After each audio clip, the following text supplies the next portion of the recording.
whoever's watching now is listening to us. Yes. Yeah, don't click away. It's gonna be worth it. Sound of glory.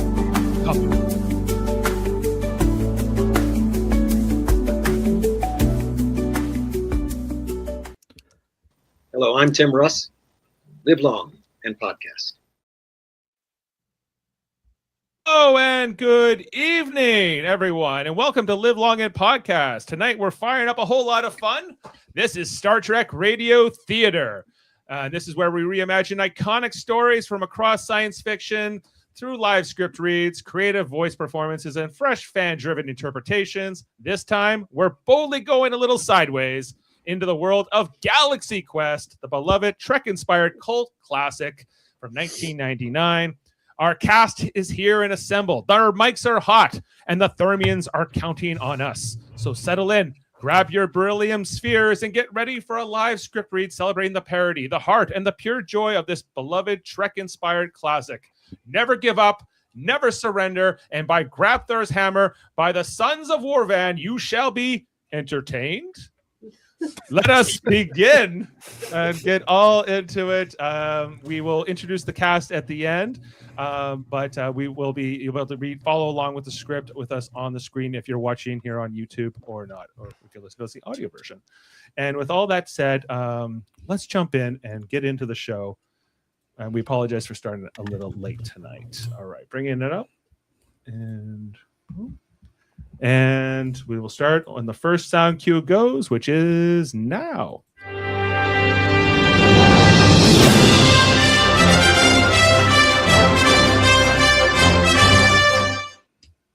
We focus on outer space, the vastness of space. A hole in the sky opens with a flash and a spaceship rumbles into view. On its hulls, the letters NSEA Protector. Magnificent. Though on closer inspection, it shudders ever so slightly, denoting pre-CGI model work on a budget. We're watching a TV show.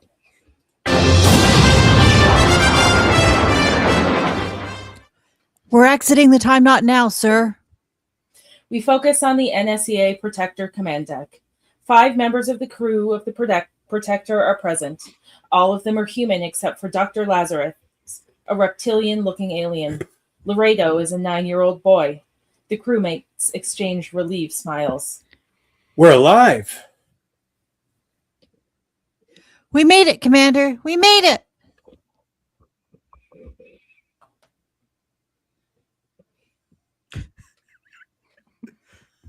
Steven, you're muted. You're muted.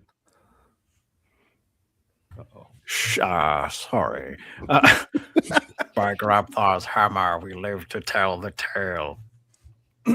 Systems register functional. All systems are working, Commander. They all turn to look at the commander, who turns to reveal himself dramatically. Good looking. His acting is classic Charlton Heston take no prisoners style. He looks around the command deck, worried. I don't like it. Go back up. I need my line. Oh. It was too easy. Wait. Oh, no. They're everywhere.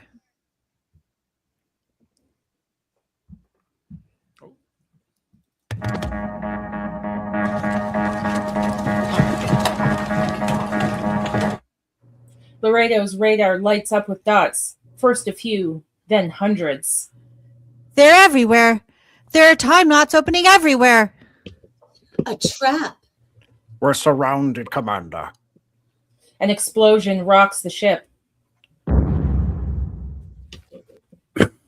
The actors flop around with the simulated explosions, but it's obvious the ship is not moving. They leap about, but not in time with each other. It's a core meltdown, sir. It can't be stopped. Fred runs to a spot just in front of the camera, posing. The overacting is something to behold. Surrender may be our only option. No. Never give up. Never surrender. Your orders, sir? Sir, your orders? The commander sits in close-up, steely determination. Finally, a decision. Activate the Omega-13. The picture goes white. To be continued rolls across the screen. We focus on a large auditorium.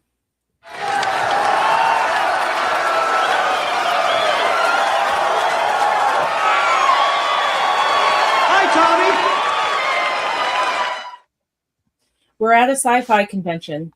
The crowd is in various states of cosplay. They continue cheering as the master of ceremonies takes the stage. Well, huh? Well, there you are. Huh? Yeah! The crowd cheers as the Galaxy Quest Convention number 18 logo comes up.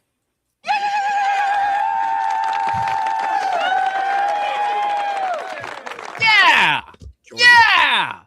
That's what I'm talking about. You are the first people to see the Lost Galaxy Quest episode 92, two-parter, since it originally aired in 1982. Huh? Yeah. All right.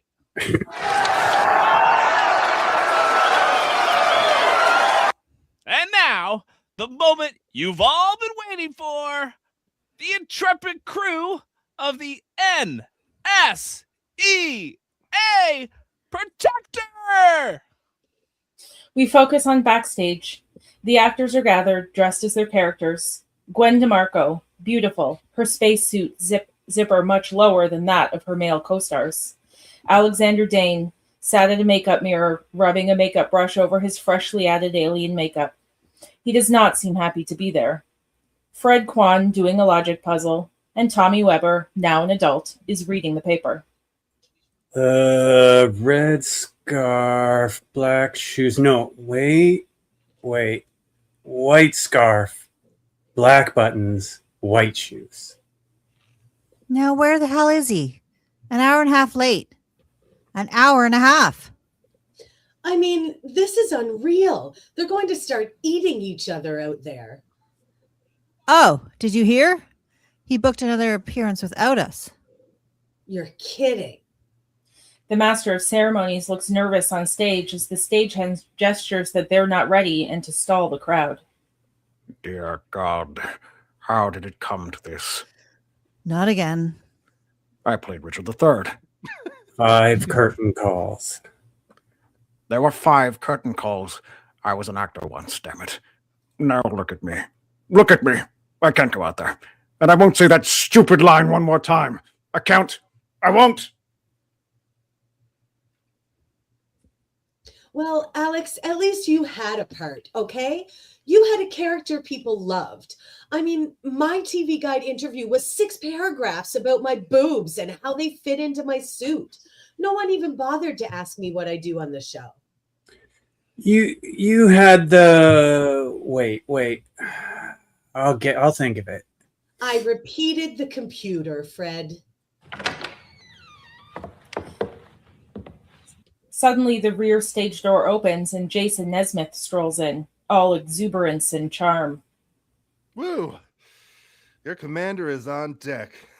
Wow, that smog is thick today, huh? Am I too late for Alexander's panic attack?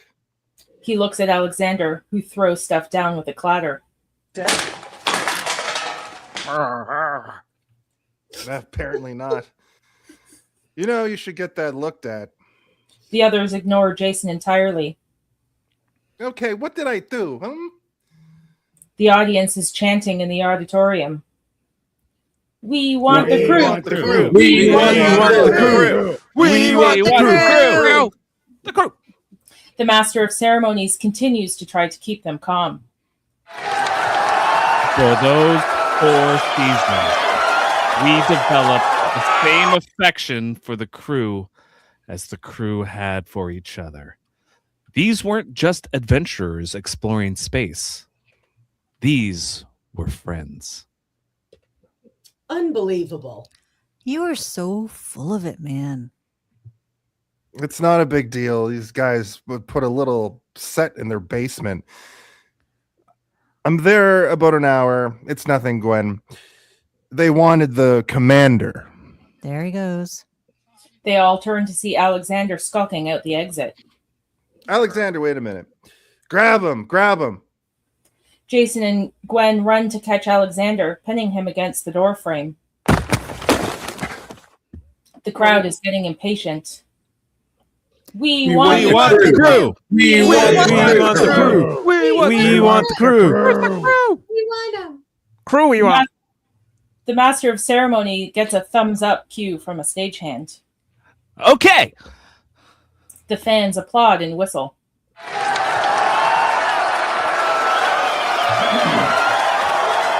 Yeah, here we go. We focus on the dressing room. Jason is coaxing a coat-clad Alexander back into the room. Come on, old friend, old friend. You stole all my best lines. You cut me out of episode 2 entirely. The master of ceremonies begins to announce the cast. Tawny Madison, my personal favorite. Gwen pushes past the guys. Excuse me. Gwen DeMarco.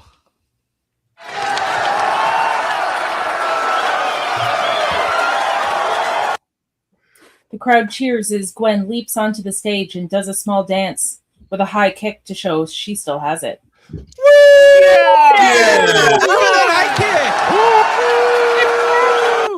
Gwen. Yeah. In the background is a film clip of Gwen as Tawny Madison repeating computer commands. Yeah, that's what I'm talking about. Let's hear a warm welcome for crack gunner Laredo Tommy Weber. Tommy goes up on stage as Jason and Alexander are still struggling in the dressing room. You will go out there. I won't. And nothing you can say will make me. The show must go on. Damn you. Damn you. I won't say that stupid line one more time. Ship's Tech Sergeant Chen Fred Kwan. Alex takes off his coat and zips up his uniform, ready to go on stage. Tevmek Alexander Dane. Alex bounds up on stage, bowing deep with grace and humility. Yeah, all right. A clip of Lazarus saying his iconic line plays on the giant screen behind him. By Grabthar's hammer, you shall be avenged. Alex cringes, desperately unhappy. Yeah, all right. That guy can act. That guy can act. Wow. And finally, my fellow Questarians, the brave commander of the NSEA Protector, Peter, Quincy, Tanger, Jason Smith.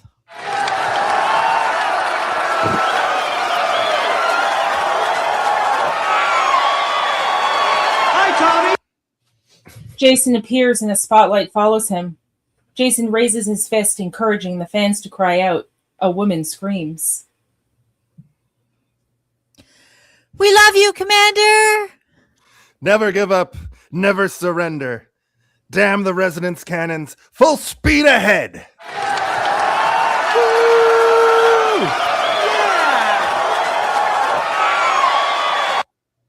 The fans go crazy. Jason tries to keep talking to the crowd, but realizes his microphone has been cut. He's not pleased. The commander and his crew will be signing autographs on Imperial decks B and C near the Coke machines.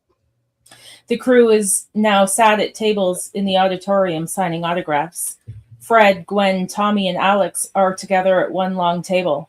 Jason is at a raised table alone, a little further down. The master of ceremonies from earlier pushes his way through the crowd to the cast table.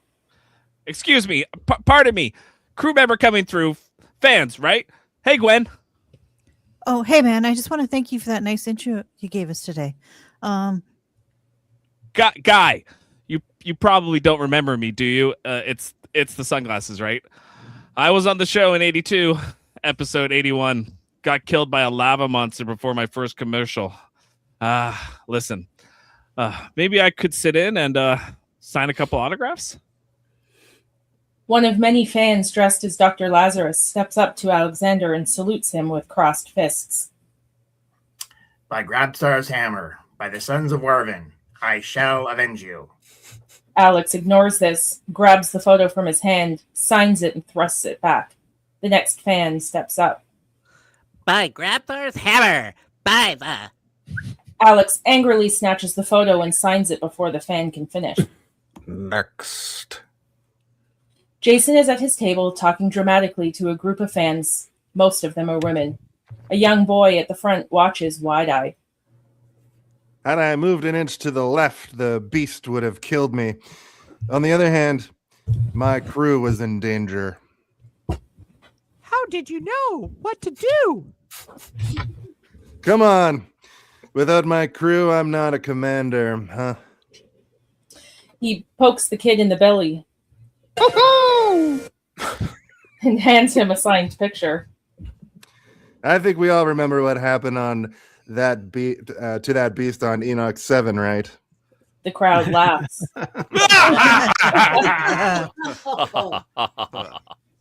At the cast table, Gwen shakes her head appreciatively. You gotta admit, they really do love him.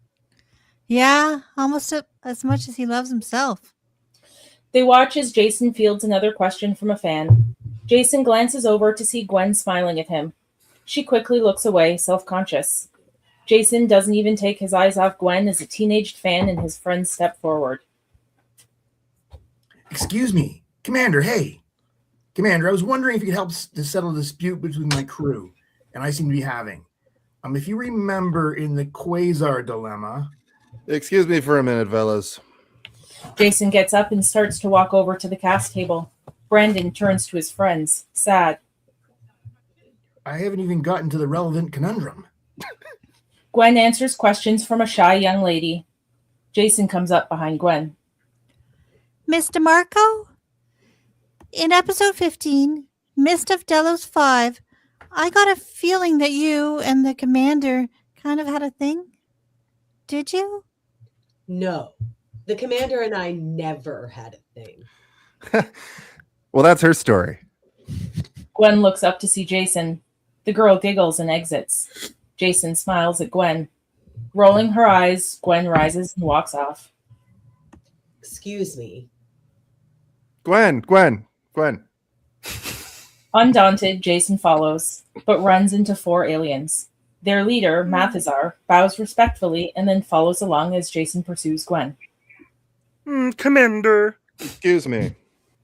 I must speak to you. It is a matter of supreme importance. We are the Thermians from the Klaatu Nebula, and we need your help. Oh, is this about the gig tomorrow? Just hammer out the details with my agent and make sure there's a limo at my house. Last time I did one of these gigs, they shoved me in the back of a Toyota. Remember, mum's the word. I certainly, but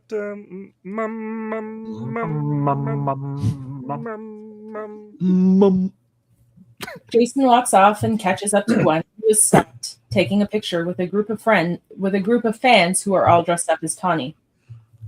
Look here, and beautiful. Jason turns Gwen around, slides in close, and lays on the charm. Crewman Madison. The mist of this strange planet is filling my head with such thoughts. It was cute when I didn't know you. She pushes him away and walks off. The Tawnies all giggle as he looks their way. Embarrassed, he leaves the area. We focus on the men's room. Jason walks in and sees the urinals are all occupied. He goes into a stall as 2 20-somethings enter, laughing their asses off. what a freak show, man. This is hilarious. Bunch of losers begging for autographs for $15 a pop. These guys haven't had a real acting job in 20 years. This is all they got. Did you check out Nesmith? He actually gets off on those losers thinking he's a space commander. Yeah, and his friends. I know. They can't stand him. Did you hear the ragging on him in there? Dude, he has no idea he's a laughing stock. Even to his buddies, he's pathetic. Oh, come on. The Galaxy Quest dancers are almost on. Oh, full speed ahead, Lieutenant. Jeez. Those guys got cut off at the bar. Never. They exit, their laughter ringing in Jason's ears. We focus on the convention floor, Jason's table. Jason is back at his table signing autographs in a foul mood. He scribbles his name irritably, avoiding eye contact with the fans as Brandon and his group of aficionados approach him. Hey, Commander. So I was saying, in the Quasar Dilemma, you used auxiliary of Deck B for Gamma Override? The thing is, on the online blueprints indicate Deck B is independent of the guidance matrix. So, where you were wondering where that error lies in that? It's just a television show. That's it, okay? Yeah, right. Because we were wondering if the quantum flux, now just listen to this. There is no quantum flux, and there is no auxiliary. There is no goddamn ship. You got it? Jason notices that all eyes are turned on him. The hall has become deathly quiet. Jason rises abruptly and exits. Brandon and the fans do their best not to take this personally. We focus on Gwen's house. Gwen is in her bathrobe as she talks to Alex on the phone. I mean it. I mean it, Alex. I've never seen him lose it like that. Not to a fan. I mean, it was just weird. Alexander is walking around his own living room, talking on the phone with his alien headpiece still attached. Gwen, I've said for years he's mentally unstable. I'm worried. It just was not like him. We focus on Jason's house. While Gwen and Alex's houses are much more modest, Jason's is larger with floor-to-ceiling windows, manicured gardens, and a pool. Very mid-century modern California. Jason is wandering around his living room with a bottle of scotch and no pants. He pours a drink and starts flipping through the channels. He pauses when he gets to an episode of Galaxy Quest. He starts to recite the lines with his character. As long as there's injustice. Whenever a Targathian baby cries out, wherever a distress signal sounds among the stars, we'll be there. This fine ship and this fine crew. Never give up, never surrender. Jason takes another drink.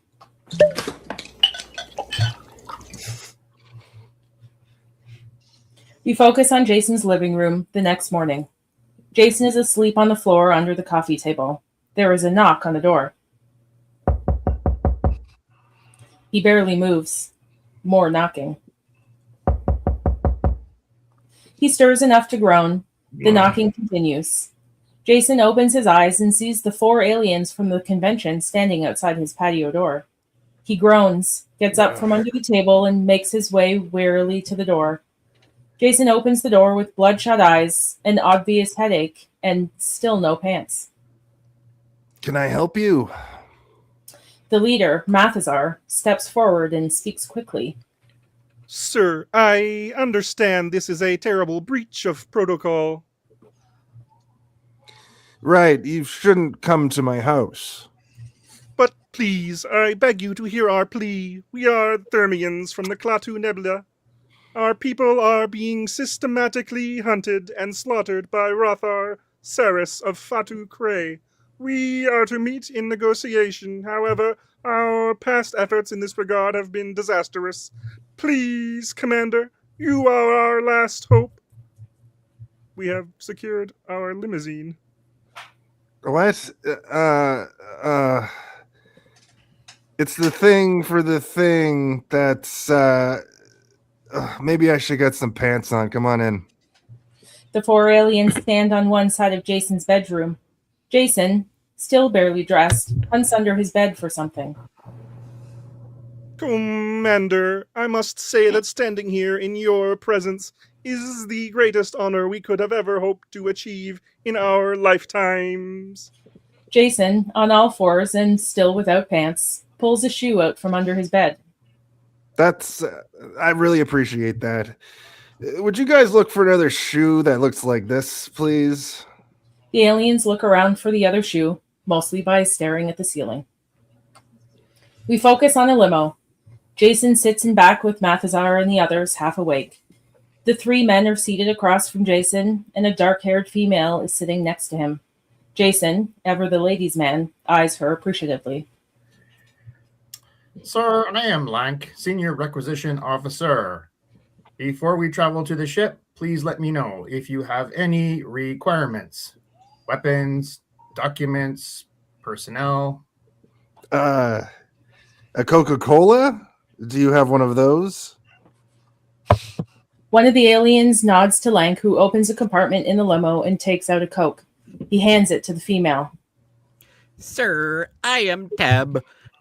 I would like to explain the history between our people and the Ceres Dominion in greater detail. Jason turns to the female alien as she hands him the Coke. Hey, how you doing? In the 5 million years following the Great Nebula burst, our people were one. What's your name?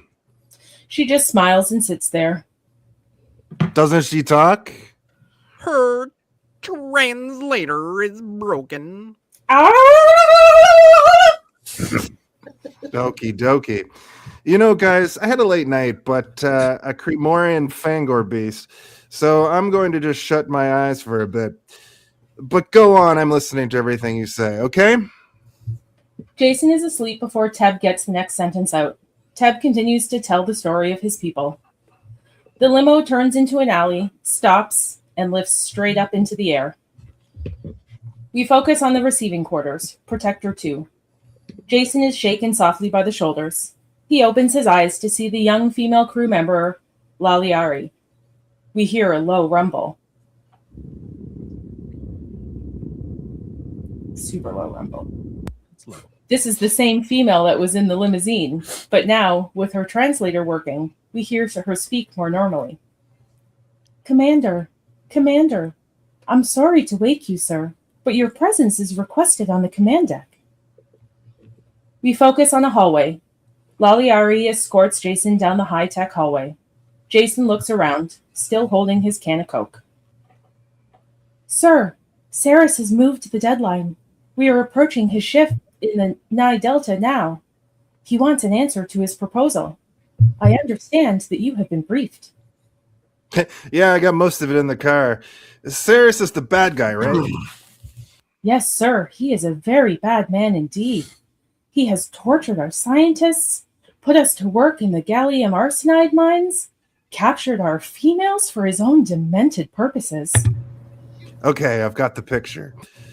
You have pages, or do you want me to just wing this? I'm not sure I understand you. Mathazar approaches with other crew members.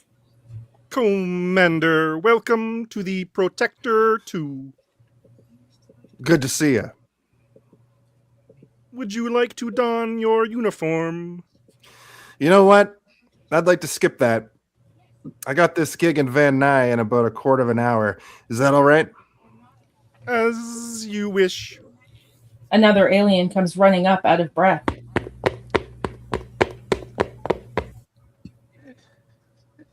Sir, it's Ceres. He's here. We focus on space. A ship that looks like a large-mouthed whale sails towards us. Inside the ship is dark with a greenish tinge, very plain and heavily armored. It is crewed by reptilian-looking aliens. Their leader, Ceres, is heavily muscled with large antennae protruding from the top of his head. General, I have just received word the Thermians have appointed a new commander to handle the negotiations. What? We focus on the command deck. A door slides open and Jason and the others enter. It's straight out of the TV show. Blinking lights, consoles, and cool old tech displays. It's darker, not as aggressively bright as the old TV show. Jason looks around, genuinely impressed, still wearing his sunglasses. This is just great. You know, usually it's just cardboard walls in a garage. They lead him to the commander's chair. He sits. Sir, we apologize for operating in low power mode, but we are experiencing a reflective flux field this close to the galactic axis? You know, I could use what I could use is a cup holder and a couple of Advil. We're approaching in 5 ticks, sir. Command to slow. Set it on screensaver too. Because, you know, we gotta. Oh, I'm sorry to break the mood here. Slow it down to Mark II, Lieutenant. Then the view screen fuzzes to life with an image of Ceres. The Thermians look terrified. Jason looks bored. I see fear. This is expected. They bring a new commander. It's good. Here are my demands. It's scary. And if I do not like what I hear... Looks, real. Then there will be blood and pain as you cannot imagine. Jason takes a sip of Coke and checks his watch. Oh no, that's not my line. Jason takes a sip of Coke and checks his watch. Fast! Backwatch. Jason takes another sip of his Coke, makes a face, and puts it down. Backwash. I require the Omega-13. Second, I will require a technician. Okie dokie. Let's fire blue particle cannons full. Red particle cannons full. Gannet magnets, fire them left and right. And let them run all the chutes. And while you're at it, why don't you just toss all that at them, killer?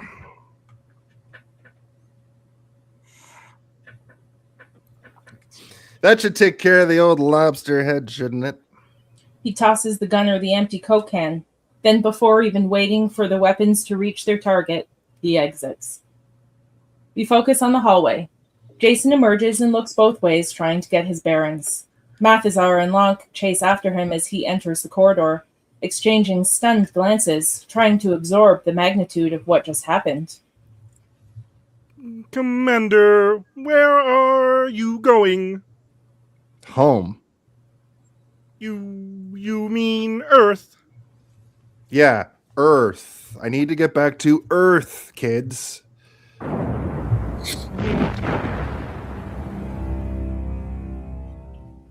Jason is oblivious to the muffled sounds of explosions, traces of the demolition going on outside. But, Commander, the negotiation, you fired on him. Yeah, long live, what's the name of your planet again? Thermia. Long live Thermia. This way? But what if Ceres survives? Oh, I doubt it. I gave him both barrels. He has a very powerful ship. If you got any more problems with the guy, just, give me a call. Jason bumps his leg on something. Shit! Jeez. Best I could do on short notice. It's a hell of a bump. Yeah. Mathazar produces a walkie-talkie device for Jason. An interstellar vox. A what? Hey. Mathazar looks him in the eye. A tear starts down his cheek. How can we thank you, Commander? You have saved our people. Mathazar attempts to go in for a hug. Yeah, okay. You kids have been great. You really have.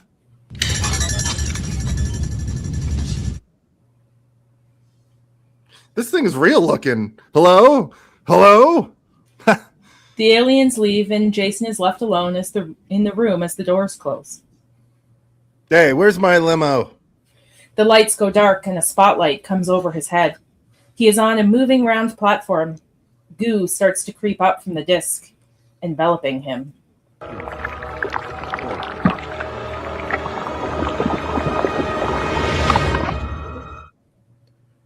The ceiling divides and an awe-inducing starfield is revealed.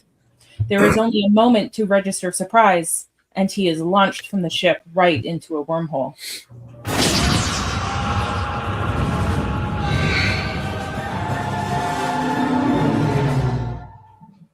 We pull back slowly from the iris of Jason's eye. He is now standing in the middle of his own backyard, the steam rising from his body, the only evidence of what just happened. He is in shock, quivering, and unable to move. We focus on a computer store parking lot. Gwen, Alexander, Tommy, Fred, and Guy perform for the store's grand opening. A small crowd is gathered, including Brandon and his gang, inspecting a mock-up of the Protector. Take it from us. We've been all over the universe. But we've never seen space age values like we've seen here at Tech Value Electronics Superstore. Alexander pauses, deeply ashamed. Gwen nudges him. By Grabthar's hammer, what a savings. Gwen cuts a cord and a half a dozen balloons are released into the air. All right, yeah! Let's hear it for the NSEA Protector! Shortly after the crowd is dispersing, the actors are once again at a table signing autographs. Jason appears, looking around with a disoriented, less yet exhilarated twinkle in his eye. He is fussing about with his Vox, not paying attention, and runs smack into the teenage fans led by Brandon. Brandon is knocked down, along with an armful of Galaxy Quest collectibles. Commander, my apologies. Evidently, we had a miscommunication regarding that voyage, and that you didn't show up. But Jason, still in a haze, simply grabs his Vox that he dropped and walks off. The other kids look at Brandon. He did it again. We focus on the actors' table. The actors look up to see Jason approaching. Do you even know what time it is? Why did you even bother to show up at all? Now, guys, I was there. I was up there. Remember yesterday at the convention, those people dressed like aliens? They were aliens. They were termites or Dalmatians. I can't really remember because I was kind of hungover. But what they built was extraordinary. It was a huge spaceship. I got to fight this guy named Saris, and I kicked his ass. The crew looks at Jason incredulously. I know what you're thinking, but I can prove it. They gave me this. He produces the interstellar Vox. The thing blinks its little red light. He motions victoriously. The others exchange glances, then produce their own blinking boxes and set them on the table. No. But can you talk to people in space on those? Protector, this is the commander. Over. The others exchange glances. Alexander turns to Gwen. Tommy rolls up his sleeve, ready for a fight. Oh, for God's sake. That's it. It's time to go. Jason notices a label on his box that reads, Property of Brandon Weegar. He looks around for Brandon. This isn't mine. Wait, that kid. Where's that kid? Jason looks up and sees Laliari. She's flanked by two young crewmen. Begging your pardon, Commander, we come with news. Saris lives.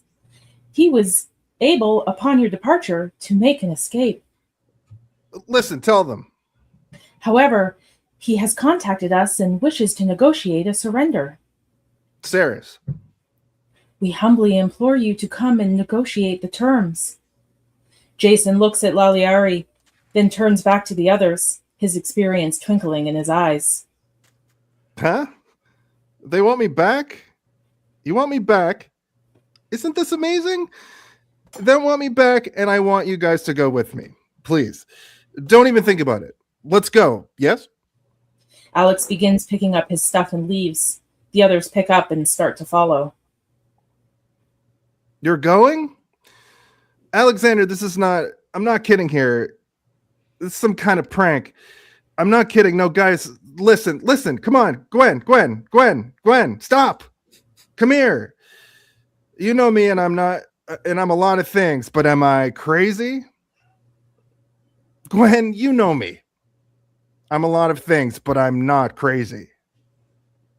You know, it's one thing to treat us this way, but it's another thing to do it to your fans. Gwen shakes her head and walks off. She's not a fan, she's a termite. The actors enter their van. You should have just let me hit him. Boy, I didn't know you could get that loaded. I think we should have just taken the gig. I mean, who knows the next time he'll ask us? Fred, he was drunk. Do you really think he was talking about a job? They look at each other, each thinking the same thing. They needed work. And one by one, they exit the van hurriedly. We focus on the electronics storeroom. Guy is in there nuzzling a girl. But you live with your mother. Gwen shouts to Guy. Did Jason come through here? Guy points to the back. Yeah, he's in there. Hey, guys. Gwen, Alex, and the others head to the back. Laliari is still back there alone. She lights up as they enter. Ah, we are coming too. All of you wish to go to the ship? Yes, we wish to go to the ship. You see, we work together or not at all. Wonderful. The commander had me continue transmission in case you changed your mind. Protector, requesting 4 interstellar pods. Me too. 5 pods for immediate departure. There is a sloshing noise, and Gwen feels the goo forming at her feet. Guys? Guy lives with his mother. Guys? I look forward to meeting you all in person when we arrive at the ship. End transmission. And with that, Laliari blinks and vanishes. She was simply a hologram transmission. Full realization hits Gwen. Oh my God. Oh my God. Fred, oblivious at the vending machine, turns. Hey, anybody got any change? He turns just in time to see everyone else disappear. We focus on the NSEA Protector docking station pod bay, deep space. In rapid succession, the pods arrive with a flash through a hatch in the ceiling. They unfold to reveal Gwen, Alexander, Tommy, and Guy, who all stand paralyzed with teeth chattering. They register the sounds of wet footsteps growing closer on the other side of a metal door. Their eyes widen as they see the door open, revealing a group of 3 horribly tentacled, screeching aliens who surround the crew, probing them with devices. Gwen is face to face with a very cold-looking speculum, a truly terrifying device for all women.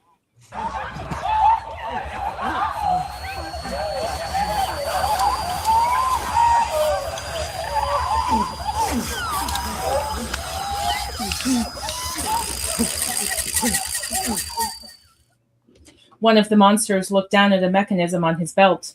The monsters all flip switches on their belts, and their forms become human, uniformed as ship's technicians. Our most sincere apologies. We forgot our appearance generators. Jason appears in the doorway, wearing a big, warm smile. You guys came! They stand there, still paralyzed and terrified. Who wants the grand tour?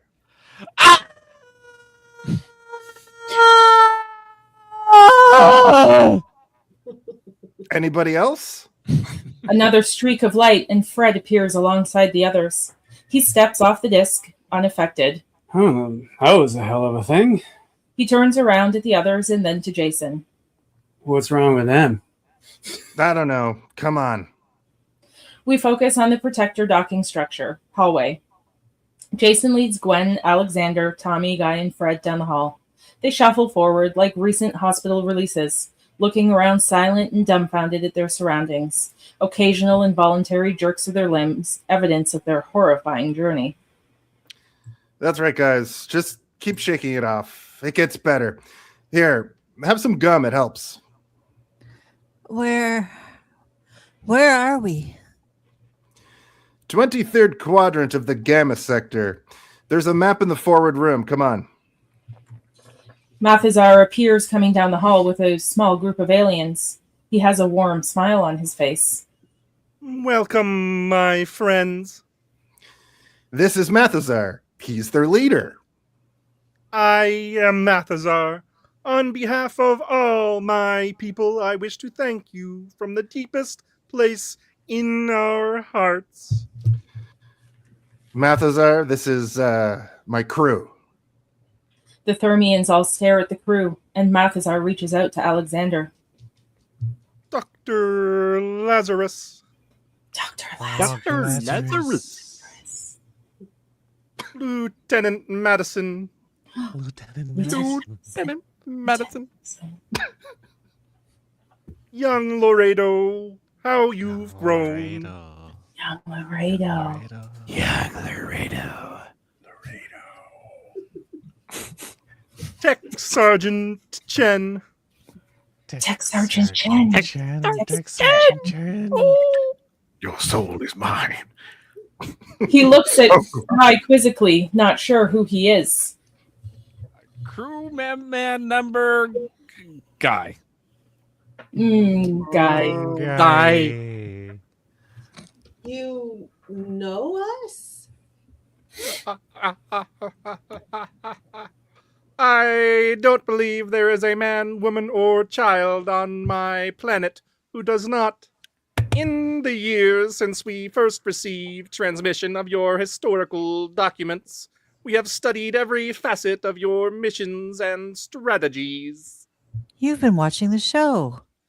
Lieutenant, historical documents. Historical documents? From out here? The past 100 years of our society had fallen into disarray. Our goals, our values had become scattered, but since the transmission, we have modeled every aspect of our society from your example. And it has saved us. Your courage and teamwork and friendship through adversity. In fact, all you see around you has been taken from the lessons garnered from the historical documents. Is this a spaceship? No, this is a starport for the ship. Would you guys like to see the ship? Fred nods yes, but the others stand there with their mouths open. A door opens leading to a docking pod. They enter and the doors close. The pod starts moving. As it clears a wall, we see out the window a magnificent and breathtaking view of the enormous NSEA protector docked in front of them. They all gawk at the amazing sight, their eyes wide like children. Oh my God. It's real. We focus on the ship's interior. The crew is getting the tour.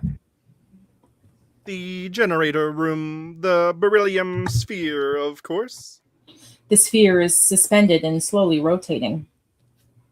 And as we continue, the medical quarters are to the left. We went through some trouble duplicating your cellular regeneration.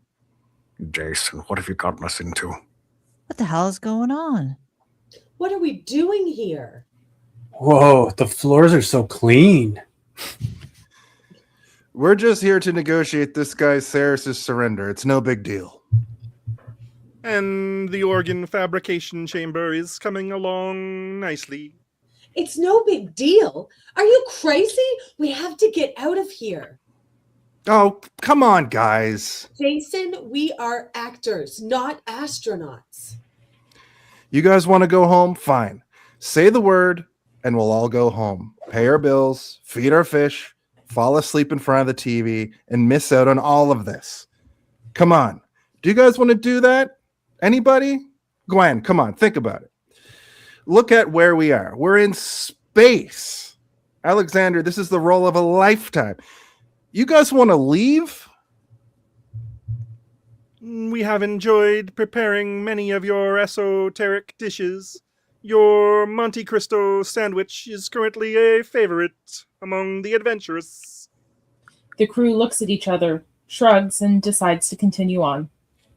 The main barracks. Fred is walking with Laliani. Coy smiles are exchanged. We focus on the main barracks. 200 crewmen are lined up along both sides, bowing. Jason walks in between them. At ease. It's like throwing gasoline on a flame. Alex turns to Guy, who is smiling ear to ear. What? I'm just jazzed about being on the show, man. We focus on the command deck. They enter and gawk at the familiar hub. If you would all take your positions. Our what? Guys. Oh, right. Wait. Yes, of course. Of course. They take their positions, marveling at the familiar control panels in front of them. Tommy turns to Guy. Look, this thingy. I remember it all, how it all worked. This is forward, this is back. Jason is sitting in the captain's chair, familiarizing himself with the palm controls. Commander, some of the crew has requested to be present at this historic event. Sure, bring him on. Mathazar motions and screeches, and a few crewmen enter, followed by a dozen more, followed by 50 more. They stand around the periphery of the room, watching eagerly. Tommy turns to Guy. No pressure, huh? Glad I ain't the commander. Laredo, take us out. Everyone in the room turns their attention to Tommy. His smile drops. He looks mortified.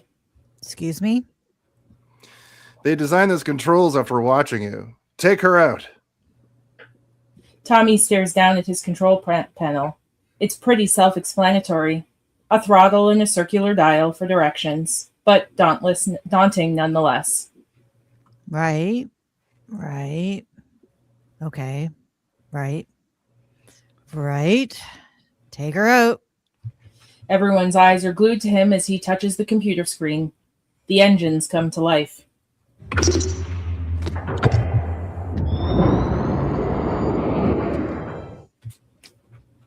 Tommy giggles nervously.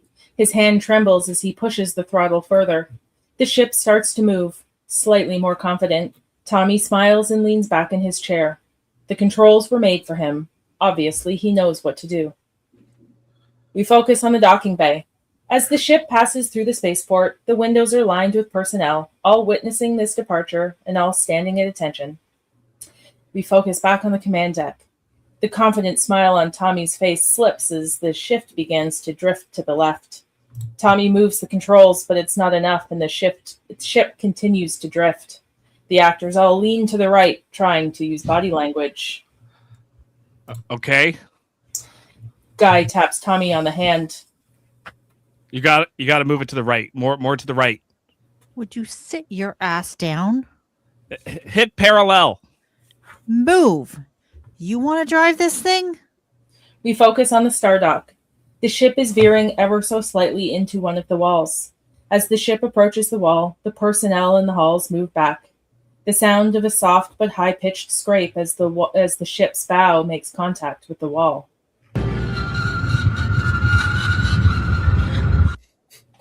All eyes are on Tommy. He doesn't know what to do. He pushes the throttle ever so slightly forward.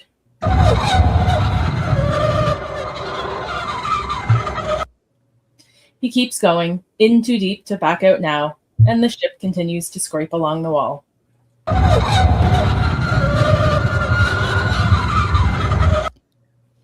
And then it is free. The beautiful craft glides slowly out to open space, now adorned with a large scratch down the side. Jason and the others let out a sigh of relief. The Thermians clap and cheer. We focus on the dining hall.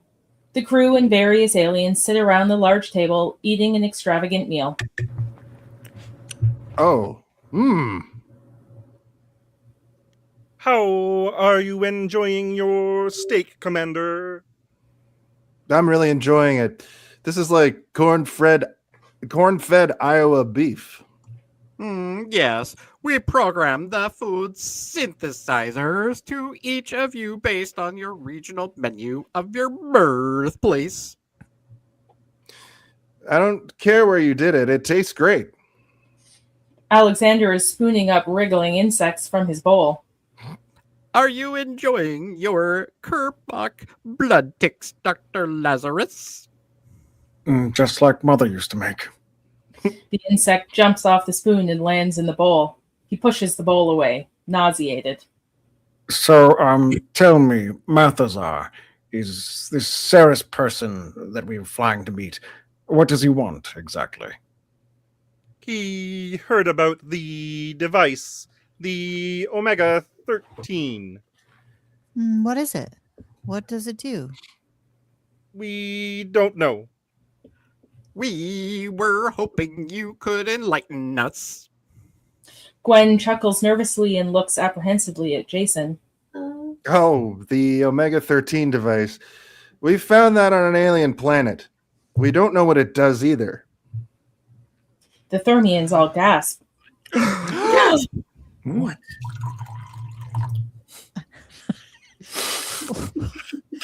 That was a little bit of pee. Well, why don't you just turn it on and see what it does? The Thermians emit shrill screeches and nervous laughter.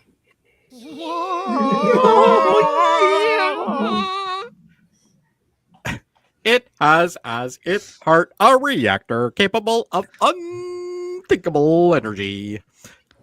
If we were mistaken in our construction, the device would act as a molecular explosive, causing a chain reaction that would obliterate all matters in the universe.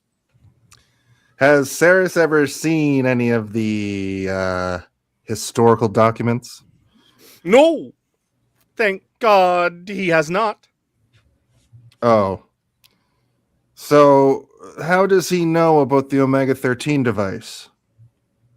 Our former commander was not strong. Former commander?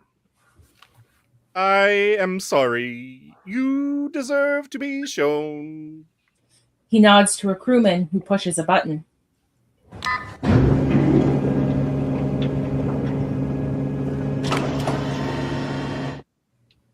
A wall panel moves aside to reveal a large view screen. An image appears with a lot of static and the sound cuts in and out. The tape was smuggled off of Ceres's ship.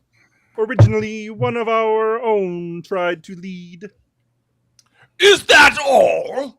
After 3 days of this, you still require incentive? Ceres moves switches on the panel. The device pulls at the alien's limbs, twisting them horribly. Bones crackle.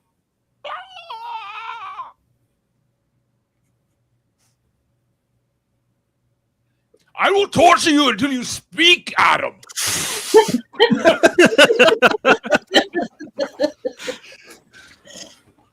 Oh, I can do this all day. Yes, I can. I have told you all I know. If you have mercy within you, please let me die. When I grow weary of the noises you make, then you shall die. Ceres toys with his control panel. Mercifully, the screen fuzzes up with static and we can only hear the bone-chilling screams. The actors are horrified. Malthazar turns back to them, sad. We focus on a hallway. Alex, Gwen, Tommy, and Guy flee down the hallway panicked. Jason is pursuing them. Fred is calmly following. Wait a minute, guys. Come on, hold on a minute. You just can't leave. Give us some time to think. Oh, he wants to think. No, Jason, that's a wrap. There's nothing to think about. Listen, I'm not even supposed to be here. I'm just crewman number 6. I'm expendable. I'm the guy in the episode who dies to prove that the situation is serious. I gotta get out of here. Malthazar comes running up, looking distressed. Commander. We gotta prepare the pods for my crew's departure. Begging your pardon, your commander's pardon, sir, but we cannot launch the pods at the moment.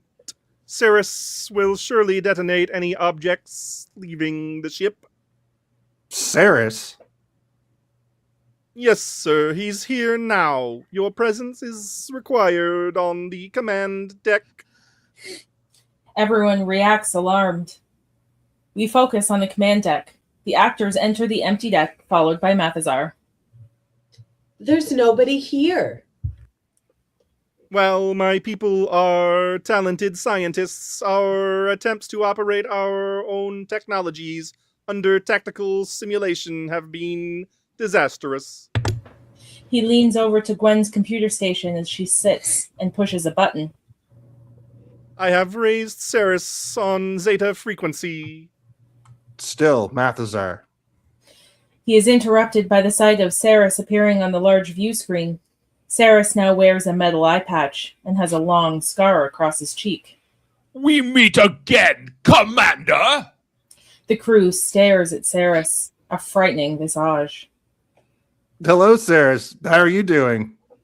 Better than my lieutenant! He failed to activate the ship's neutron armor as quickly as I'd hoped on our last encounter! He brings into view a stake with the impaled head of his former lieutenant. Yeah, well, I'd like to say I'm really sorry about what happened before. The whole thing was just a misunderstanding. Deliver the device to me, or I will destroy your ship!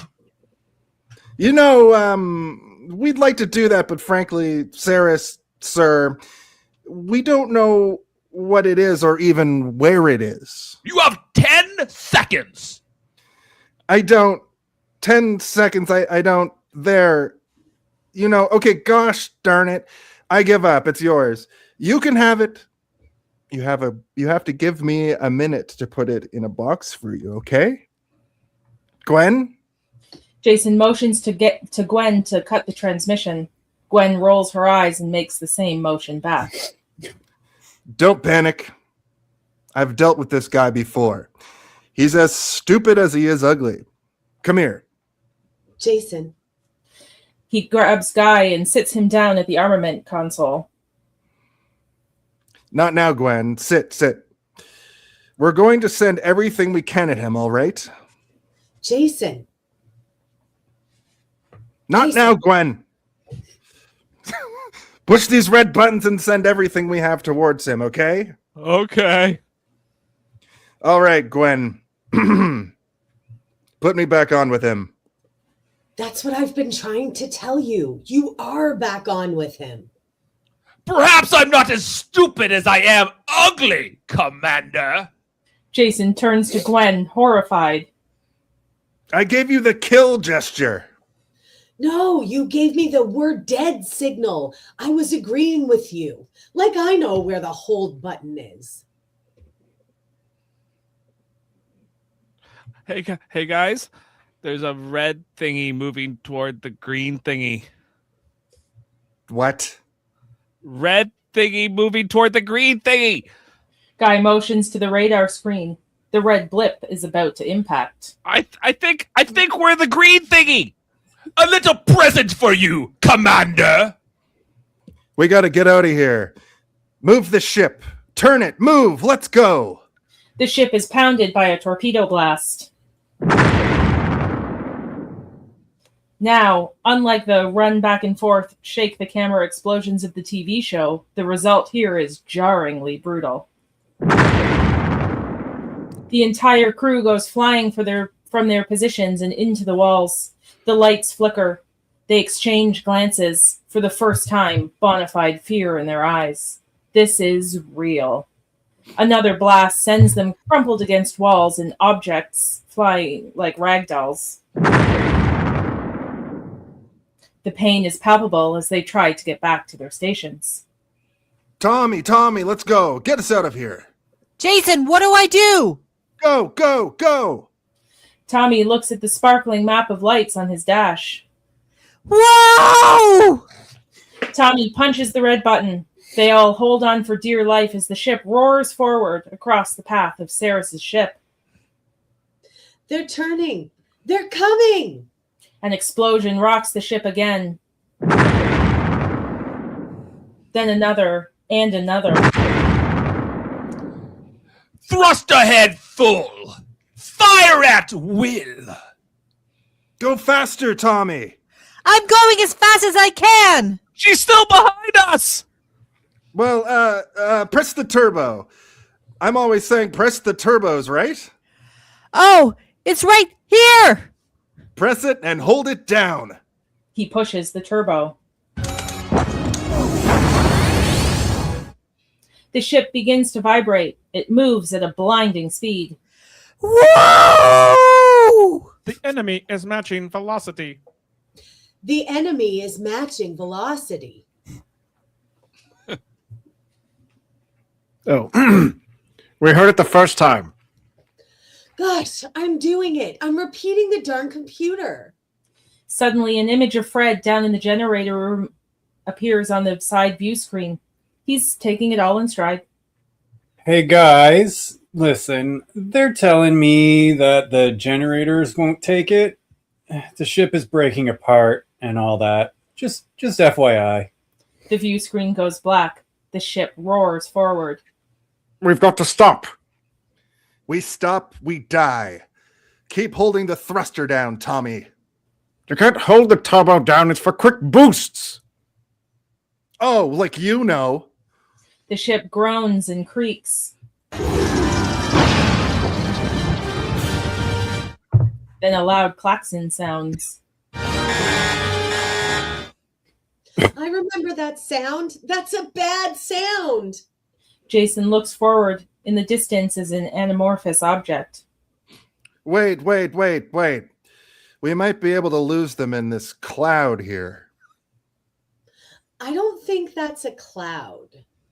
Mathazar, what is that? It's the Tothian minefield left standing from the Great War of 12185. Their jaws drop as they see the vast array of mines. Oh, God. Ah!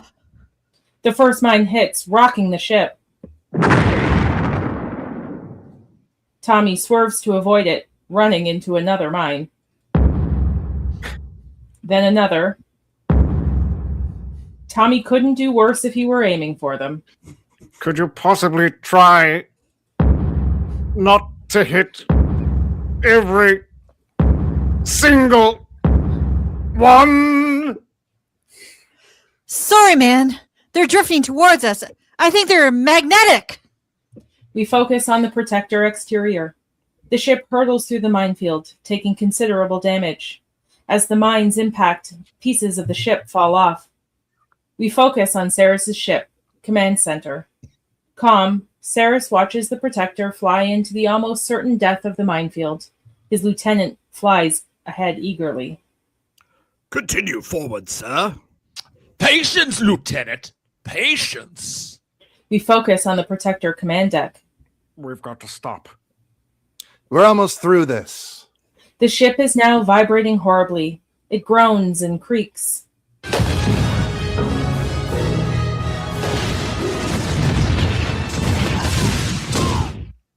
Rivets start to pop, sending deadly projectiles flying.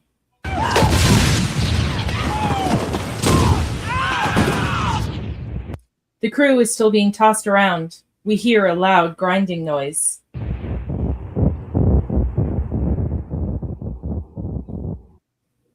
And then silence. The vibrating stops. The ship tumbles end over end and finally drifts to a stop. You okay? You all right? Yeah. Yes. Everybody all right? Where's Tommy? The deck looks dead and empty. Smoke is in the air. The lights are dim. The sirens have stopped. It's completely silent. The crew slowly emerges from behind panels and equipment, bruised and bloodied. Jason moves to Gwen. They hear a groan. Tommy is crumpled against the wall, his arm twisted impossibly. He's in agony. Tommy, are you all right? Mathazar picks Tommy up. No! My arm is broke! No! Don't touch it! Don't touch it! I'll take him to medical quarters. Thanks, Mathazar. Alex moves towards the door. Alex, where are you going? To see if there's a pub. We focus on the ship's strategy room. They're getting a damage report from the computer. Forward thrust shaft, 87% damage. Aft vector guards, 96% damage. Level 5 structural breaches in quadrants, 32, 34, 40, 43, 58. What about the engines? The computer continues as if Jason didn't speak at all. Forward thrust shaft, 87% damage. Computer, what about the engines? Why don't we have power? The beryllium spheres have fractured under stress. It's fractured. Can it be repaired? Computer, can it be repaired? Negative. Damage to the beryllium sphere is irreparable. New source of beryllium must be secured. We need another one. You broke the ship. You broke the bloody ship. Computer, is there a replacement beryllium sphere on board? Computer, is there a replacement beryllium sphere on board? Negative. No reserve beryllium spheres exist on board. No, we have no extra beryllium sphere on board. You know, this is really getting annoying. Look, I have one job on this lousy ship. It's stupid, but I'm going to do it, okay? Sure, no problem. Suddenly the door opens and 7 aliens enter, led by Mathazar. They look very serious. The aliens salute and lower their heads. 1,000 apologies. We have failed you. How have you failed us? We have seen you victorious in much more desperate situations. The fault must lie with us, with the ship. Gwen shoots Jason a glance. No, Mathazar. It is not your fault, and it's not the ship's fault. It's my fault. We screwed, We're not the people you think we are. I don't understand. Alexander gets up and walks towards Mathazar.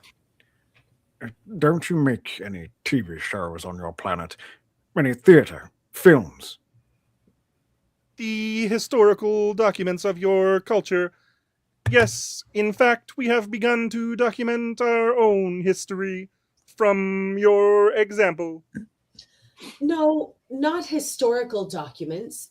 They're not all historical documents. I mean, surely you don't think Gilligan's Island is... Mathazar and the others exchange sad glances. Those poor people. Oh, brother. We're screwed. Is there no one on your planet who behaves in a way that is contrary to reality? You speak of... Unable to bring the words to mind, he confers with his crew. Deception. Lies. Deception, lies. We have only recently become aware of these concepts. In our dealings with Saris, often Saris will say one thing and do another. Promise us mercy, but deliver destruction. It is a concept we are beginning to learn at some great cost. But if you are saying that any of you could have traits in common with Saris, Why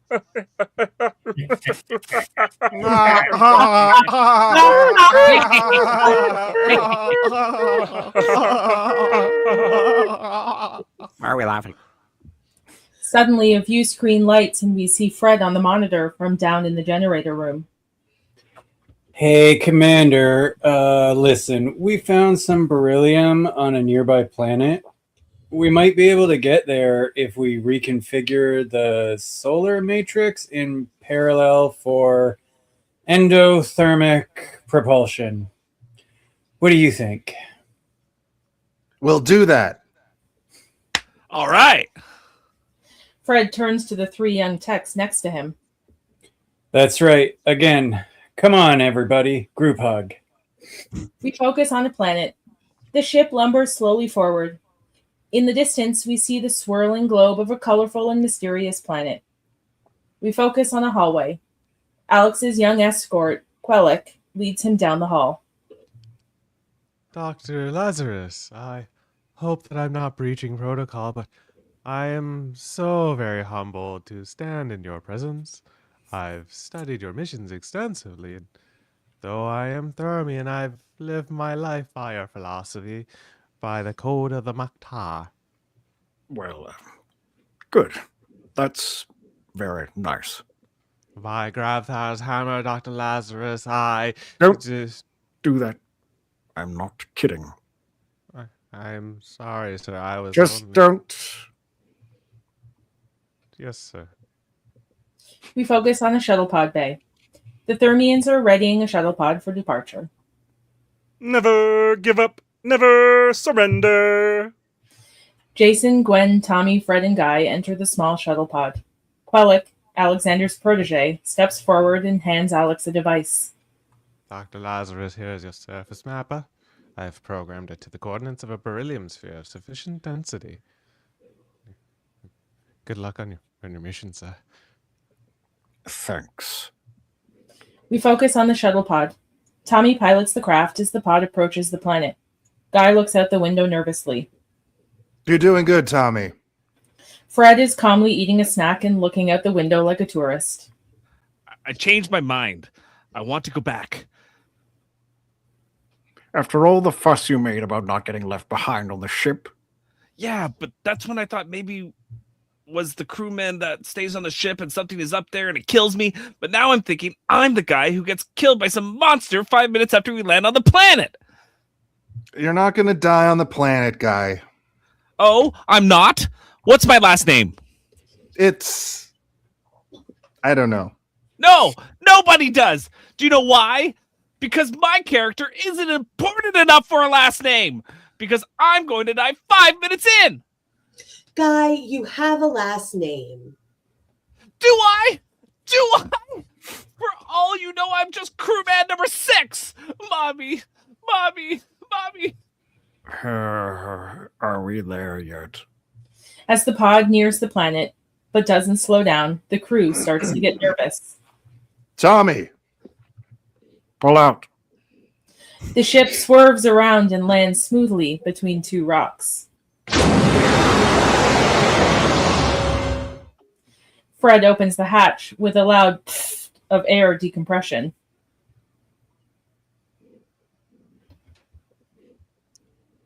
Guy freaks out. Sorry. Don't open that! It's an alien planet! Is there air? You don't know, do you? Fred sniffs the air and breathes in and out. Seems okay. Guy sighs. We focus on the planet's surface. The 6 exit the craft tentatively. Guy looks around, apprehensive. Here we go. Which way, Alexander? Alex looks down at his mapper. This way. Wait, no. That way. They turn in the opposite direction. You were holding it upside down. Shut up. You know, with the makeup and everything, I actually thought he was smart for a second. You think you could do better, Leonardo? Hey, watch that Laredo stuff. We're screwed. We're so screwed. Come on. If we want to finish this mission, we have to use some self-control. Self-control. That's funny coming from the guy that slept with every moon princess and Tarakian slave girl on the show. Did it ever occur to you that if you had been a little more supportive, you might have been able... The crew comes to a stop. Below there is a small abandoned mining facility. Wind whistles through various structures and power stations.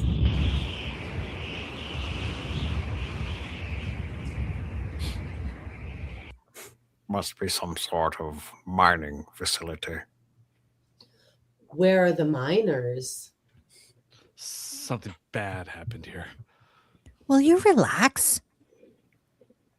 Jason scans the area with a pair of binoculars and sees a number of rocky spheres. There they are, beryllium spheres. Let's go. They head down to the mining facility. As they walk through it, they see a small blue creature emerge from a structure. The crew runs and hides behind some rocks. Several more small blue aliens emerge. Look at that. Will you look at that? They look like little children. Could they be the miners? Oh, sure. They're like 3 years old. Everyone looks at Fred, confused. Miners, not miners. You lost me. I don't like this. I don't like this at all. Oh, they're so cute. Of course they're cute now, but in a second they're going to turn to mean and ugly somehow, and then they're going to be a million more of them. Then another blue creature emerges. This one limps. Its leg is hurt. It moves forward, dragging its bad foot along the ground. Oh,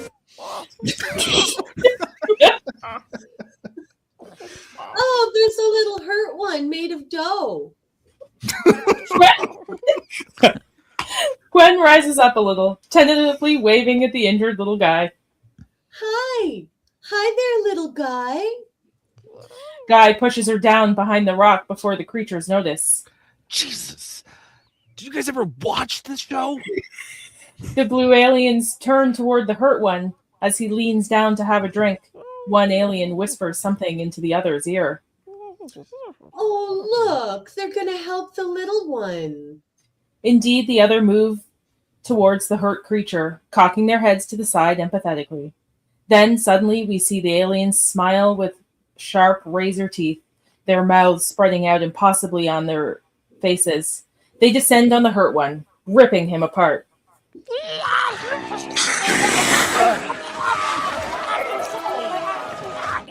I'm so sick of being right. Let's get out of here before one of these things kills Guy.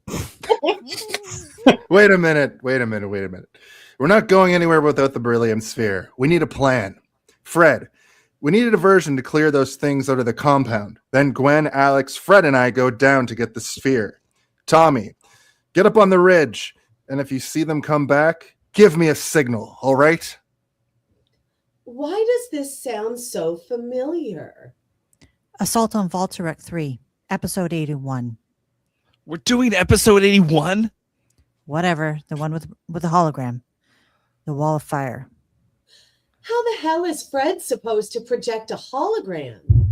Are we doing episode 81, Jason? It's a rough plan, Guy. What does it matter if we're doing episode 81 or not? Because I died in episode 81! Episode 51, right? We're doing episode 51, right? This is ludicrous. Why are you listening to this fellow? Must I remind you that he's wearing a costume, not a uniform? He's more equipped to lead us than this fellow. Alex gestures to Guy. No offense. Gwen peers around the corner toward the spheres. Look, they're gone. Where'd they go? Back inside? I don't know. Nobody was watching? All right, listen up. Here's the plan. Gwen, Fred, Alex, and I will go down and get a sphere. Fleegman, you set up a perimeter, and Tommy, you're the lookout. You see anything at all, you give us a signal, all right? What kind of signal? Any kind of signal. Okay, I'll do my hands like this. And caw! Caw! What are you, an infant? Look, we have these. Jason holds up a box. Sorry. All right, let's go. Everyone heads off to do their tasks. Jason comes rolling out from behind some stacked containers, kicking up dust. Alex and Gwen just calmly walk out behind him. Jason walks a couple of steps and rolls again. Does the rolling help? It helps. Where's your gun? Jason stops and looks around for his gun. Alex and Gwen keep walking. Shoot! Tommy, on lookout, watches through the binoculars. He spots something. Oh! What? They start running forward. Jason, Gwen, Alex, and Fred have reached a sphere and start to roll it away. Never give up. Never surrender. Oh, shut up. Caw! Caw! Jason, They're coming. Run! Jason! The crew, pushing the sphere, stop and look around. They see the blue aliens appearing from behind every rock. They're everywhere! They're everywhere! Come on, let's go. Let's go. They roll the sphere as fast as they can. Hurry. They're everywhere! Come on! Don't look back. Don't look back. We're not going to make it. Gwen stops and looks back to see the blue creatures closing in on them rapidly. She screams and rushes to catch up. I knew it. I knew it. I knew this was going to kill me. Hurry. Go, go, go. Come on. Push. Let's go. Go. They I got it. They shove the ball into the shuttle and Jason yells to go. I got it. But it's going to take a few seconds. I got it. I got it. Go ahead.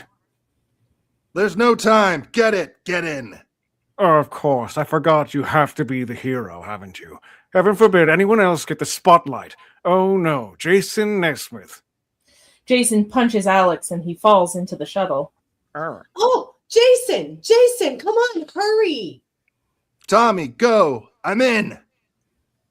The shuttle starts to take off before the door closes and Jason falls out the back of the pod.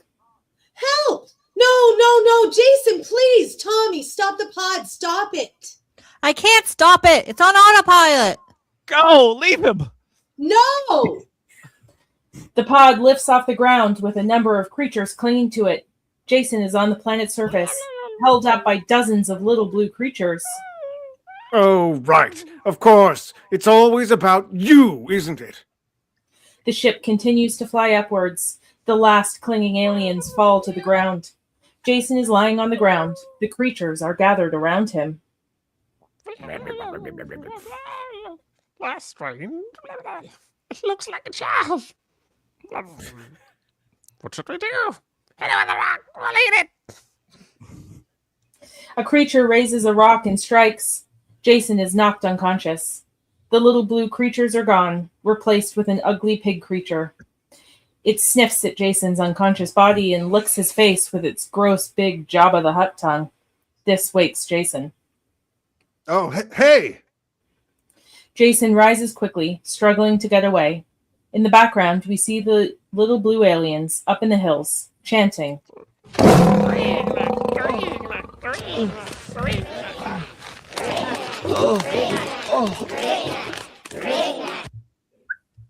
We focus on the protector, transporter room.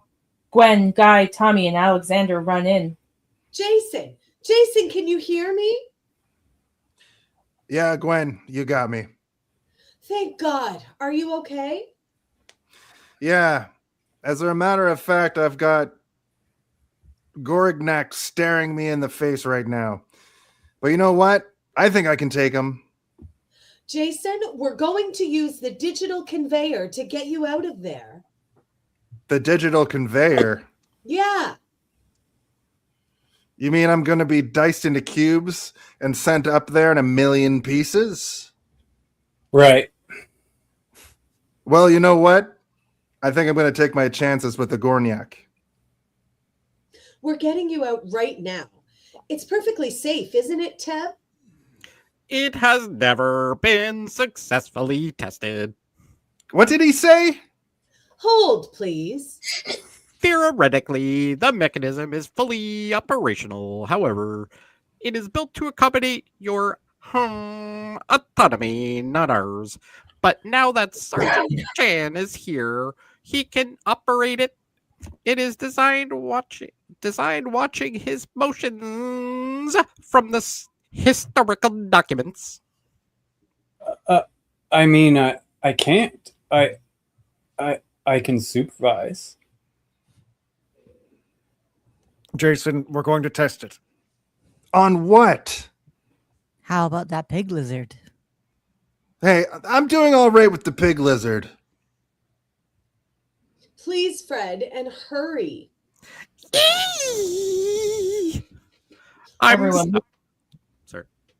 Everyone looks at him. I'm sorry. It's very exciting to watch the master at his controls. The operation of the conveyor is more art than science. Stand back, Jason. Fred adjusts the controls and zeroes in on the pig lizard. He aligns a square over the image of the lizard and twists the controls. Suddenly it sparks, flares, and disappears. The lizard appears on the platform, but there is something wrong. Its ribs are sticking up in the air. The people in the room scream and groan. What? What was that? Nothing. I heard some squealing or something. Oh no, everything's fine. But the animal is inside out. I heard that. It turned inside out. The animal's remains explode.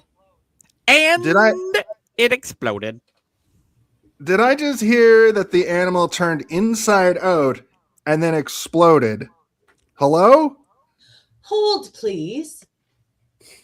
Hey, wait a minute, guys. If the pig lizard is gone, why are they still yelling Gorignac? Tab, hit the translation circuit. He does, and the chanting changes from Gorignac to rock. Jason, I don't think the pig lizard was Gorignac. What the hell are you talking about?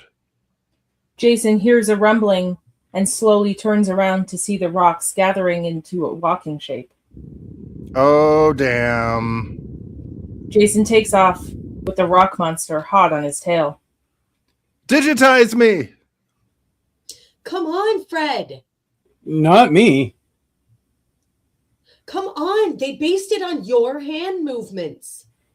Am I the only one that saw that thing inside out? No. I'm not that guy. I'm not the Tech Sergeant Chen. I'm Fred Kwan, and Kwan is not even my real name. Fred's no good, Jason. We're going to have to kill it. Kill it? Well, I'm open to any suggestions. Go for the eyes, like in episode 22. It doesn't have any eyes, Tommy. Go for the mouth or the throat. It's vulnerable spots. It's a rock. It doesn't have any vulnerable spots. I know. You construct a weapon. Look around you. Can you form some sort of rudimentary lathe? A lathe? Get off the line, guy. Alexander, you're my advisor. Advise me. Well, you're just going to have to figure out what it wants. What is its motivation? It's a rock monster. It doesn't have motivation. See, that's your problem, Jason. You never were serious about the craft. Oh, Fred, can you hear me? Fred, are you there? Kinda. You can do it, Fred. It's up to you. Oh, no, Jason. I'll just mess it up. You did it for 4 years on the show. Do it now. That was on the show. I'm not that guy. Fred, you never forgot a line. You never missed a mark. That's not me anymore, man. It is you, Fred. You just stopped trying. You can do this, Fred. I know in my heart you're going to save my life. I am? No doubt about it, Fred. The door opens to the room, and Fred sees Laliani. Fred! Laliani smiles at Fred. Fred, can you hear me, Fred? Suddenly, Fred zips up his uniform, turns to the controls, and with a newfound determination, sets to work. Fred? I don't want to die down here. Digitize me, Fred. The rock monster falls directly on top of Jason just as he's digitized. Jason arrives on the platform, not inside out. He is shirtless after his fight with the Gorignac. Oh, wow. Tech Sergeant Chen. Yeah. Jason and Gwen hug, and Fred eyes Laliani. Oh. I see you managed to get your shirt off. I did it. Welcome back, Fred. All right. Did we get the beryllium sphere installed? Yes, we are back to full power. Great. Engines and pods? fully operational. Perfect. We'll crank this sucker up. You can drop us off, and you guys can be back to your home planet before supper. Oh, no, sir. I have no reason to go back. Sure you do. Family, friends, come on. We are all that is left. The crew members all look at each other. None of them were told. I didn't know that. Sir, I have raised the command deck. Jason speaks into the communicator. Mathazar, meet us up on the command deck. Mathazar, Quellic, why can't we reach them? The door opens and Ceres's The door opens and Ceres's troops come in, fully armed.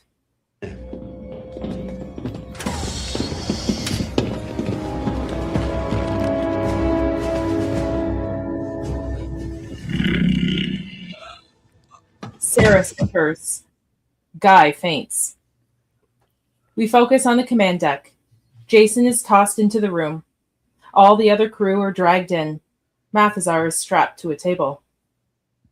Commander, thank God you're alive. Now you will face justice, Ceres. At every turn, you demonstrate the necessity for your extermination. Leave him alone. You wish to save the life of this man. Yes. Then tell me, what does it do, this Omega-13? I don't know what it does. Ceres backs away, disbelieving. I said I don't know. Ceres shocks Mathazar with some sort of device. He turns momentarily into his tentacle shape as he's tortured. Is it a bomb? I don't know. Ceres shocks Mathazar again. A booby trap? I don't know. Tell me!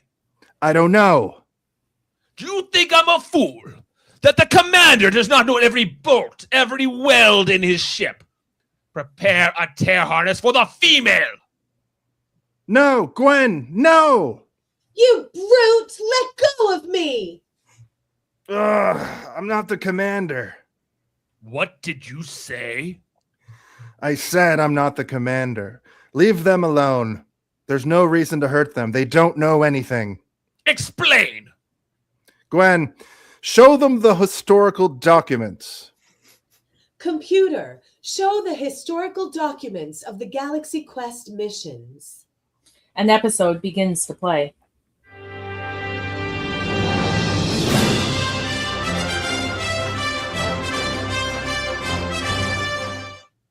Ceres watches, understanding.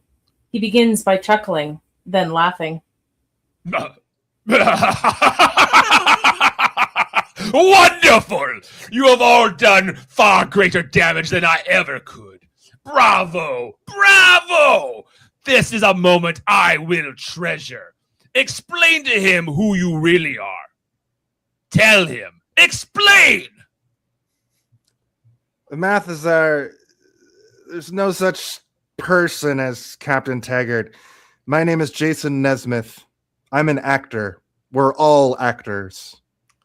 He doesn't understand. Explain as you would a child. We pretended. We lied. Mathazar moans with comprehension. Yes, you understand that, don't you, Mathazar? Mathazar, I'm not a commander. There's no National Space Exploration Administration. We don't have a ship. But there it is. The ship is that big. But inside I see many rooms.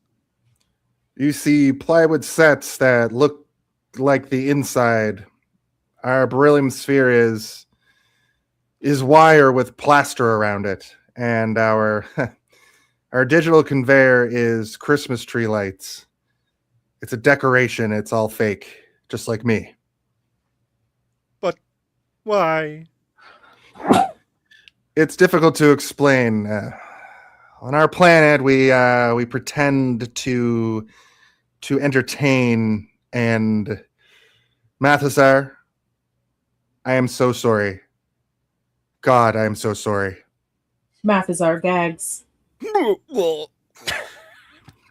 So now you know. Lieutenant Lath, hardwire the reactor core to overload.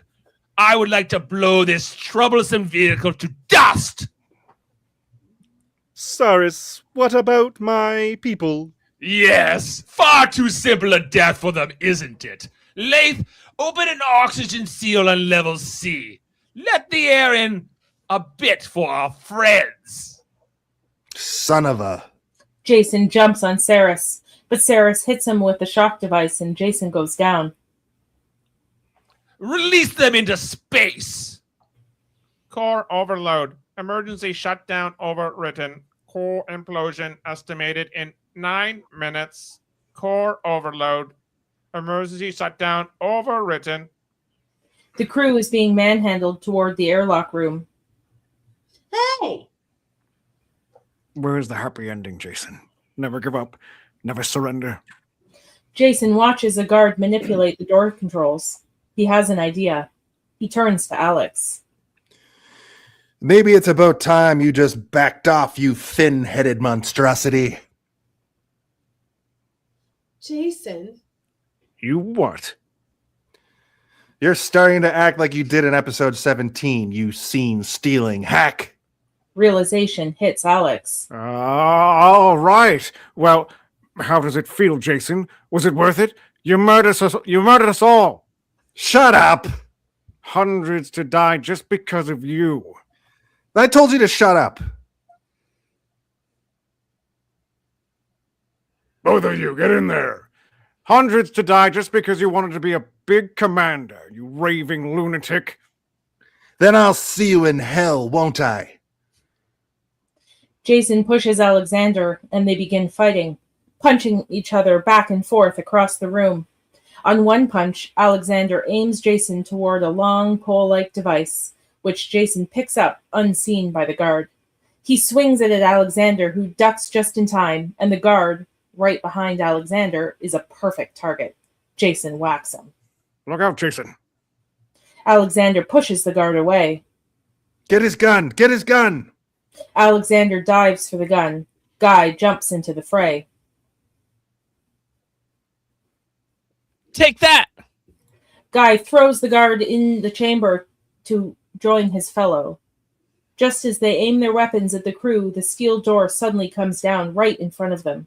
The crew looks at the guards, and the guards look at the crew, neither side capable of doing anything to the other.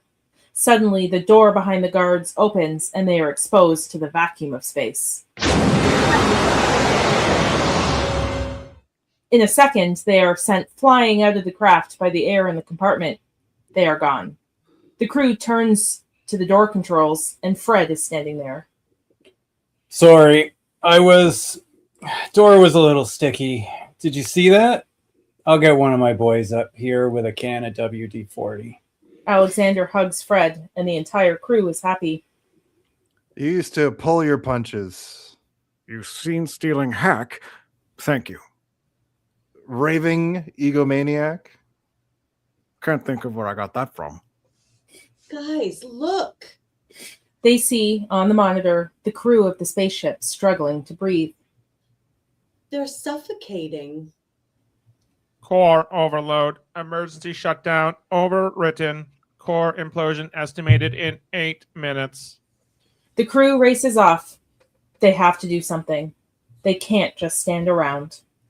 On the command deck, Saris's guard comes to get him. General, your transport is ready for departure. Saris turns away from Mathazar, still strapped to the table, and leaves. Core overload. Emergency shutdown overwritten. Core implosion estimated in 7 minutes. The actors in Laliani are running down the corridor. Computer, shut down the core. Unable. Memory checksum invalid. Core systems hardware damaged. All right, listen up. This is what we got to do. Gwen, you and I, we're going to get to the core and shut it down manually. Fred, take Guy and Laliari. You find that valve. Shut it off before those Thermians run out of air. Alexander, get to the barracks. Wedge a door open in case they can't do that. Okay. Wait, Jason, what about me? What do I do? You're going to practice driving. Let's go. Practice driving. Jason and Gwen are making their way through the hallways. So we get to shut down a neutron reactor. That's right. I hate to break it to you, Jason, but I don't know how to shut down a neutron reactor. And unless you took a learning annex course I don't know about, I'm pretty sure you don't know how to shut down a neutron reactor either. No, I don't. But I know someone who does. Jason skips open his interstellar box. Whoops. We focus on Brandon's house, Brandon's bedroom. His mother knocks on the door and opens it. Brandon is working on a model. Brandon, honey! Garbage! Mother, I'm quite busy. Come on, Brandon! Don't make me ask you again! Just 10 more minutes, okay, Ma? I promise. Great! Brandon hears a soft beep. He doesn't know where it's coming from. He looks in the drawer, then he hears a soft voice. Hello? Anybody there? Hello? Hello? Got him. Listen to me. This is Jason Nesmith. I play Commander Peter Quincy Taggart, NSCA Protector. We accidentally traded Voxes the other day when we bumped into each other. Brandon now knows where the voice is coming from. He reaches for the Vox. Oh, Commander, I see. He picks up the Vox. Okay. What's your name, son? Brandon. Brandon, I remember you from the convention, right? You asked all those little technical questions about the ship, and I was a little short with you? Yeah, Commander. I know, Commander. You were actually. I just wanted to tell you that I thought a lot about what you said. It's okay. Now listen. But I want you to know I'm not a complete brain case, okay? I understand that this is just a TV show. Hold on. Wait a minute. Brandon continues. Wait a minute. Stop. Stop for a second. Stop. Wait. It's all real. Oh my God. I knew it. I knew it. The crew and I are in a lot of trouble, and we need your help. We focus on the Protector, a corridor. Alex is sneaking around, avoiding Saris's crew. Core overload. Emergency shutdown overridden. Core implosion estimated in 6 minutes. Alexander ducks into a doorway as guards come around the corner in front of him. Suddenly, he hears a gasp and a light scream coming from above him. He takes a defensive stance, then notices it's one of the Thermians. He somehow recognizes the creature. Sir, it's you. Thank Iptar. Quellic, what are you doing up there? Quellic leaps down, activating his appearance generator. He comes into frame as a human. I avoided capture by using your Mokhtar stealth haze. Where is everyone? Come with me. I'll explain on the way. We focus on another corridor. Gwen and Jason are making their way through the ship with the guidance from Brandon. All right. We're at level C, hallway 5. Now what? Go to the weapons storage, your second left through the passage. And that leads to system of utility corridors through the bowels of the ship. Open! You know, I'm going to get Kyle. He knows the utility tunnel system better than anyone else alive. On another part of the ship, Guy, Fred, and Laliani come around a corner. Guy is holding a gun at the ready.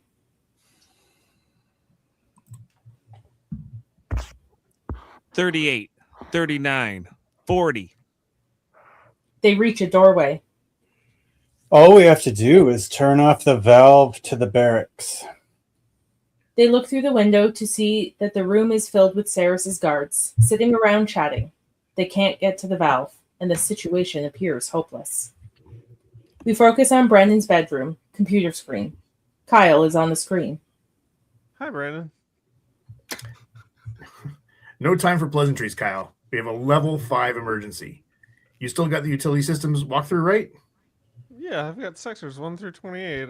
I think Hollister has the upper levels. Great. I'll get everybody online. We focus on the Protector. Tommy is watching the tapes of himself and practicing driving.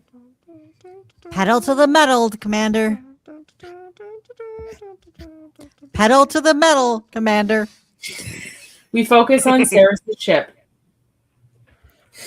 General, I have just received word that the commander of the Protector and his crew have escaped custody. What? Suddenly, the windshield of the spacecraft is wetly struck by the body of one of Saris's guards.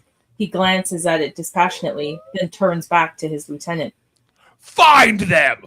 But sir, my men, the core implosion. Find them! Back to Jason and Gwen on the Protector. They are deep in the ducts. All right, Brandon. I see 5 ducts in this room. Which way do we go? Enter the passage, second tier left, and continue straight for 50 meters. Ducts? Why is it always ducts? There will be a slight drop. Too late. Jason and Gwen slide down rapidly. Gwen screams and they land harmlessly into a passageway. Thanks for the heads up, Brandon. You okay? Alex and Quellic have reached the crew quarters. The air is being sucked out of the room. They're dying. Jason and Gwen have reached a catwalk over top of a giant rotating fan. Wait a minute. We gotta go across this thing? Yes. Don't look down.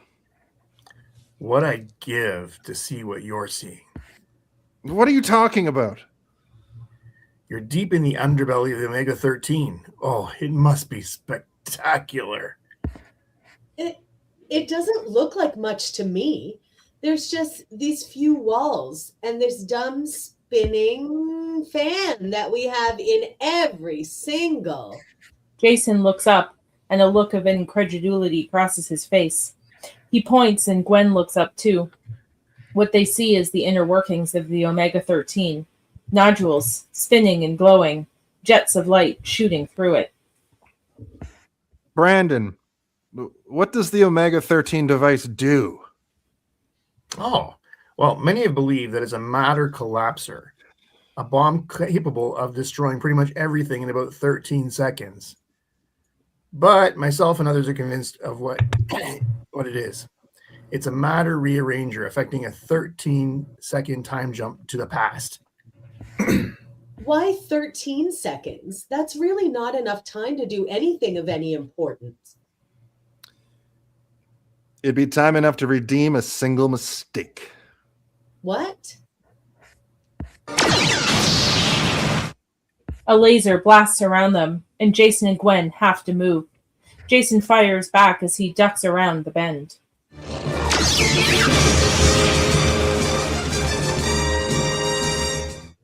Go, go, go, go! Fred, Guy, and Laliari are outside the door to the valve room. We gotta turn off that valve. Their oxygen's almost gone. Listen, I'll go in. I'll create a distraction. I've got this. I'm okay. I'm going to be able to hold him back long enough for the aliens to escape. That's suicide. I'm just a glorified extra, Fred. I'm a dead man anyway. And if I'm going to die, I'd rather go out as a hero than a coward. Guy, maybe you're the plucky comic relief. You ever think about that? Plucky? Oh, besides, I just had this really interesting idea. Are you stoned? Yeah. Alex and Cullen have a pole lodged in the door of the barracks, trying to force it open. The monitor beside the door shows how little oxygen is left in the room. Gotta get her up and give her some time. Sir, Perhaps together, the Maktar, Chan of Strength, Larak Tarath. Larak Tarath. Larak Tarath. Larak Larak Tarath. Larak Tarath. The door comes open slightly, but it's not enough. The Thermians continue to suffocate. Jason and Gwen have made it across the catwalk safely. All right, Brandon, we're across. Now what? You want to take a left and then straight on through the chompers. The chompers? They turn a corner and see the chompers, a set of large pieces of metal that are rhythmically clapping together, waiting to crush anything that comes between them. Well, screw that! How are we supposed to get through this?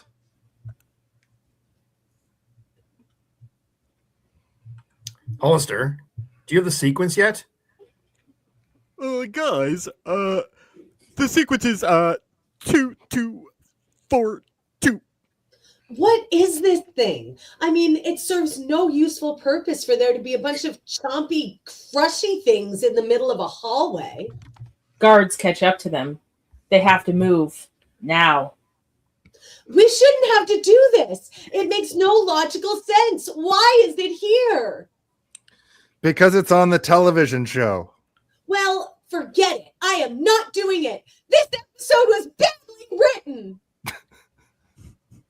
Okay, Commander. Now, as soon as the first crusher hits you... It just did.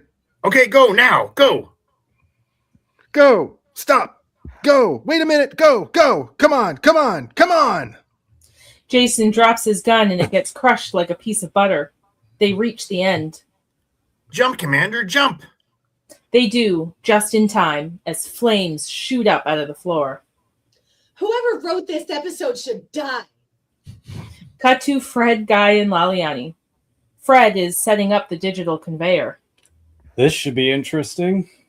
He zeroes in on the rock monster and manipulates the controls. We focus on the valve chamber. The guards are sitting around when suddenly there is a flash. The rock monster appears in their midst, and they all stare for a few seconds. Then they all begin shooting at it, to no effect. It's the simple things. It's the simple things in life you treasure. That's great. Now we better get... Laliani and Fred look at each other.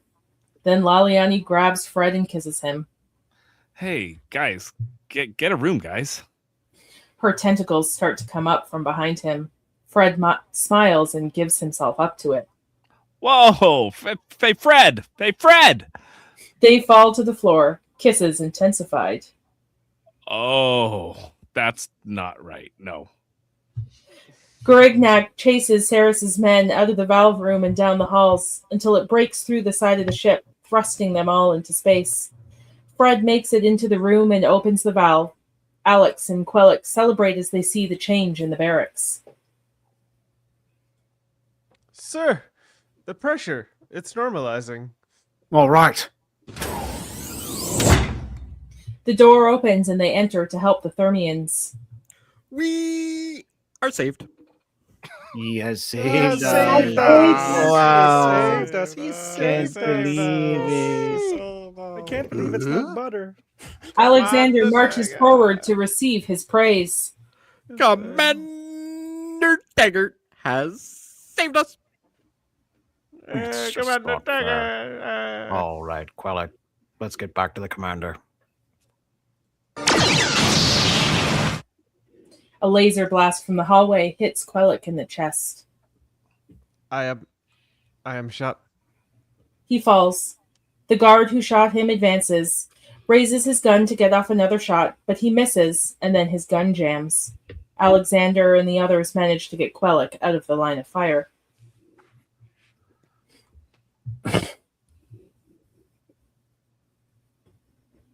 Alex looks at the wound. Oh, Quellic. That's not too bad. We'll get you to the medical quarters, and you'll be fine. It has been my greatest honor to serve with you. I've been blessed, sir. Don't speak, Quellic. Forgive my impertinence, sir. Even though I've never been met. I always considered you as a father to me. Quellic, by Grabthar's hammer, by the sons of Warvan, you shall be avenged. Quellic dies, and Alexander feels the fires of anger well up inside of him. He stands, goes out into the hall, and charges the armed alien with no regard for his own safety. Fortunately, the gun is still jammed. Alexander reaches the man and pounds him into the deck. Back to Jason and Gwen as they attempt to reach the center of the ship's underbelly. 13, 14, 15, 16, 17, 18, 19. All right, Brandon. How do we shut this thing down? Okay, just push the blue button. The blue button. Is that it? Yeah, why? What's wrong? Nothing. I just thought it'd be more complicated than that. As Jason raises the lid, the computer gives an update. Computer implosion estimated in 20 seconds. Jason pushes the button, but the clock keeps counting down. Jason pushes the button again and again. Brandon, it's not working. Brandon! We focus on Brandon's house, the front yard. He is carrying out the garbage with his mother standing guard. He puts the garbage into a trash can. Mother, I cannot stress the severity of the commander's predicament. Don't forget the recyclables. Brandon runs back to resort the trash. Back on the ship, Gwen and Jason worry. Pressing the button hasn't worked. The countdown is still on. Core implosion estimated in 10 seconds. 9, 8, Gwen, 7, 6, 5, 4. Jason. Oh, Jason. They hug for one last time. 3, 2, 1. Nothing happens. They look at the clock and see that it has stopped on 1. It always stops at 1 on the show.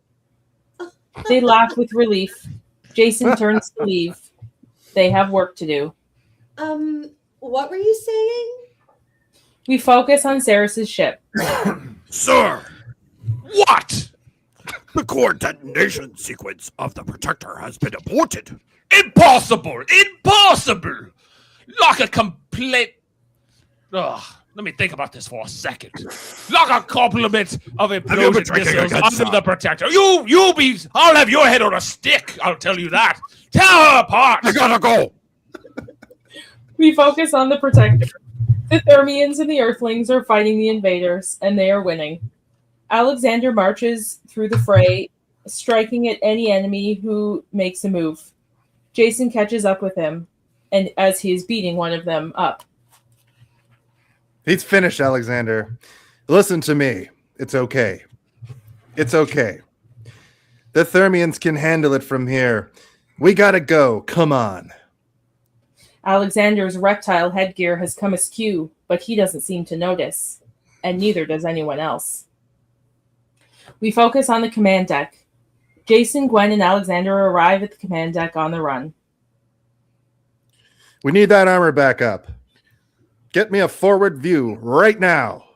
Alexander hurriedly takes his place at the console. Plasma armor engaged. There is a rumbling through the ship. All right, Tommy. See if you can lose him in that minefield. Minefield? Pedal to the metal right now. Pedal to the metal. All right, let's go. We focus on space. The ship enters the minefield. Tommy is doing a lot better at avoiding the magnetic mines. Good going, Tommy. Great going. Ceres commands that his ships follow this time. That's right! Thrust ahead full! Into the field! Go! Jason has an idea. Tommy, can you get us closer to one of those mines? Closer? Jason looks at Tommy with a slight smile on his face. Tommy's mind clicks, and he grins broadly. I could try. We focus on Saris's ship. General, I've lost them. The magnetism of this minefield is disrupting our instruments. Oh! Saris turns away in disgust. Wait, I see something. Yes, there they are. Get back on their tail! I can't, sir. What? Why not? Because they're coming right at us. Fire at will! We focus on the Protector command deck.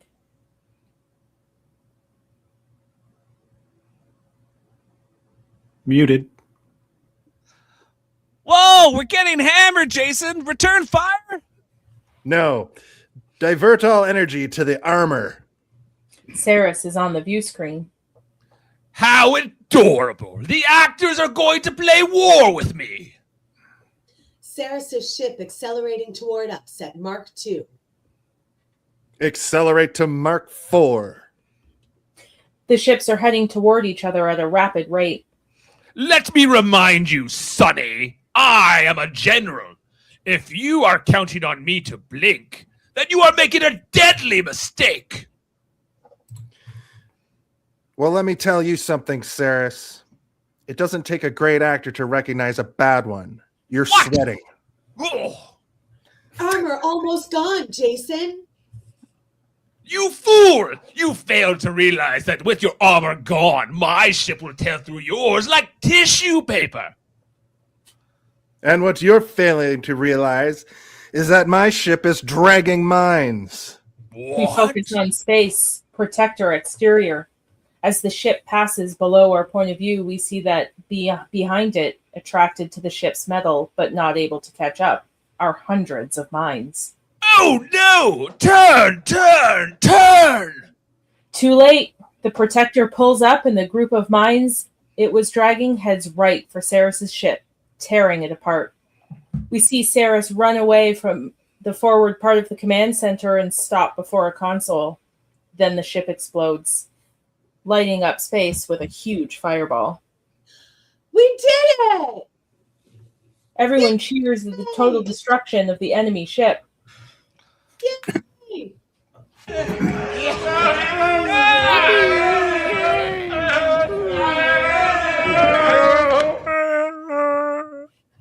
Yes! Yes! Jason chuckles. Then Mathazar comes through the door to the command center, walking with a crutch. Mathazar, oh my God, you're alive. They hug. Come here. The ship was a model as big as this. A very clever deception indeed. The entire Thermian crew cheers and laughs.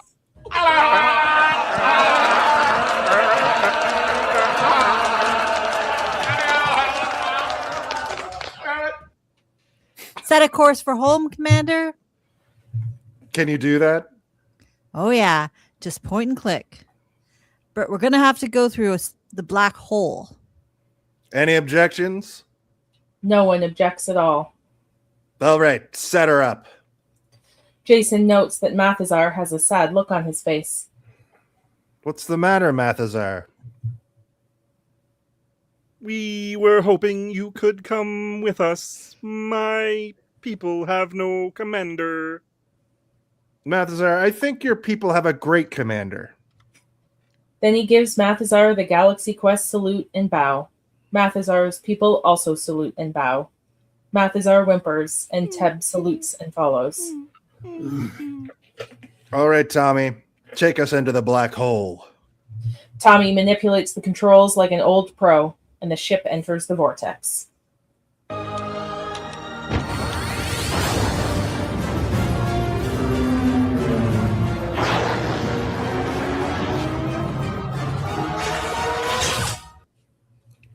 We're out. We're going home. Systems register functional. All systems are working, Commander. Jason, before the black hole, there was an energy surge from Saris's ship. Let's not worry about that right now, Alexander. Fred enters the command center. Fred, what are you doing up here? Shouldn't you be downstairs until we... Fred pulls out a gun. What? Hey, you can put an eye out that thing. Fred? Fred shoots Jason. That. Then he switches off a Vox. His image distorts and reverts back to Saris. Saris shoots Tommy, Gwen, Alexander, and Jason sees them fall.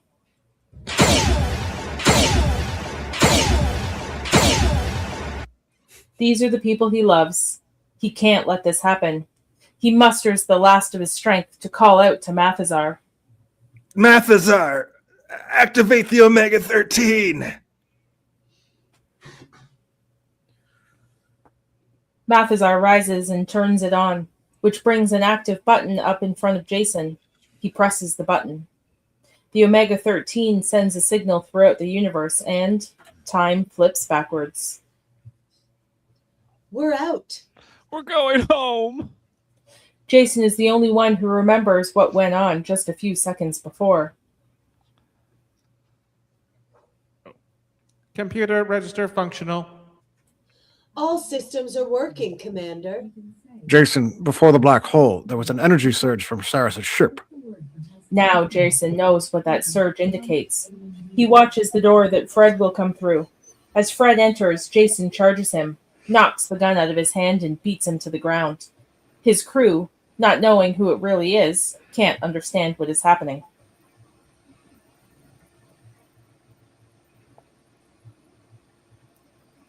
Is it my line?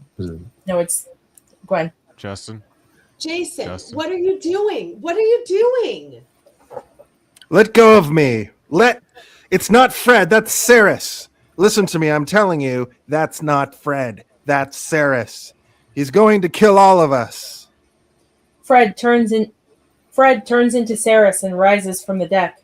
Deprived of his gun, he pulls a huge knife and lunges at Jason. When he suddenly strikes a blow from the side and goes down, unconscious. It's Mathazar who has done the deed with his crutch. Never give up. Never surrender. Jason! Jason! I can't slow it down! Our ship is too big to enter the atmosphere. We need to separate or we will die. We gotta do it. It's our only hope. Mathazar, thank you. Crew to the secondary deck. Mathazar. He turns and she throws him a kiss. Goodbye, my friends.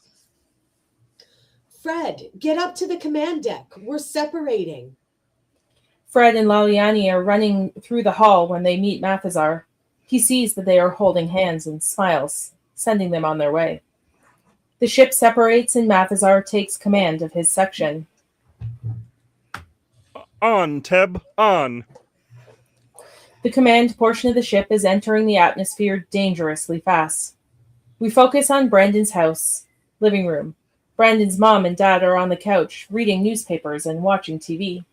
This is the third day of the GalaxyCon, and Jason Nesmith and his entire crew are no-shows here at the big event, much to the disappointment of all these fans known as the Questoids. Bye. Be back soon. Wait a minute. Hey, Brandon. Where are you going with all those fireworks? Well, Mom, the Protector got super accelerated coming out of the black hole, and its sight nailed the atmosphere at a Mark 16, which you guys know is pretty unstable, obviously. So we're going to help Laredo guide it down on the Vox ultra-frequency carrier and use Roman candles for visual confirmation. All right. Dinner at 7. Brendan leaves and Mom turns to Dad. Well, he's outside. The ship is plunging through the atmosphere. Roman candles are flying up from the convention parking lot. Brandon is standing there holding the box as high as he can. The ship comes in over the horizon and skims over Brandon, so close that its wind blast knocks him to the ground.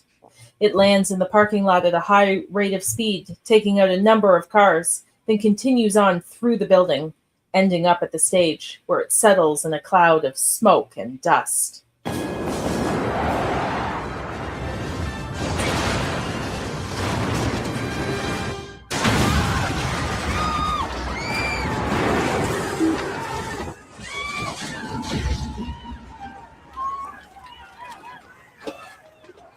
The crowd waits to see what will happen next. The door to the craft opens with a hiss.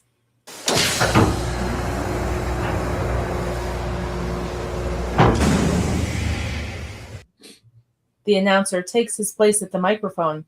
Brendan, Kyle, and their friends enter the hall. Tommy exits the craft, coughing. Lieutenant Laredo, Tommy Weber. Hi, Tommy. The beautiful Tawny Madison, Gwenda Marco. Yes, yes, yes. Wow, what effects. Guy comes out, hair askew. Another shipmate. Yes, the more the merrier. The ship's Tech Sergeant Chen, Fred Kwan, and a friend, Dr. Lazarus Alexander Dane. We see Saris waking up. And give a big hand. He's British. Yes, sir. Commander Peter Quincy Taggart, Jason Naismith. Everyone is stunned but takes their place on stage. They hug. Great driving, Tommy. Yeah, yes. Suddenly, Saris comes out with a huge gun. The crowd reacts to him. Quick, quick, quick, go, go, go. He grabs Tommy's gun, rolls away from Saris, takes aim, and fires.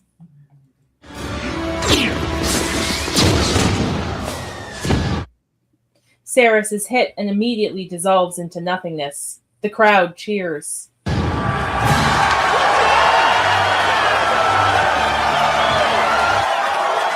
on, give it up for the crew of the NSEA Protector.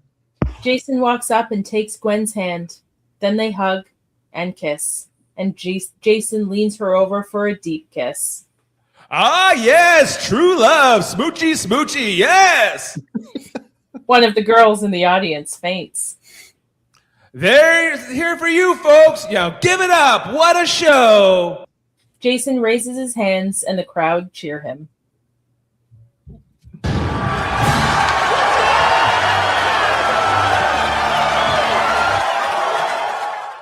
He spots Brendan and his crew and salutes them. Come on, give it up. Give it all up for the crew of your favorite show, Galaxy Quest. Jason beckons to his crew to come forward to take their bows. The first time he has ever done this, and they are momentarily confused. They step forward and bow in unison. Come on, come on. And don't forget to buy the Galaxy Quest t-shirts on your way out. Thank you. We focus on the opening scene for Galaxy Quest. The journey continues. And now, back after 18 years, the new adventures of Galaxy Quest. Jason Nesmith as Commander Peter Quincy Taggart. Alexander Dane as Dr. Lazarus. Gwenda Marco as Lieutenant Tawny Madison. Fred Kwan as Tech Sergeant Chen. Jane Doe as Laliari. Tommy Weber as Laredo. And introducing Guy Fleegman as Chief, Security Chief, that is, Rock Ingersoll.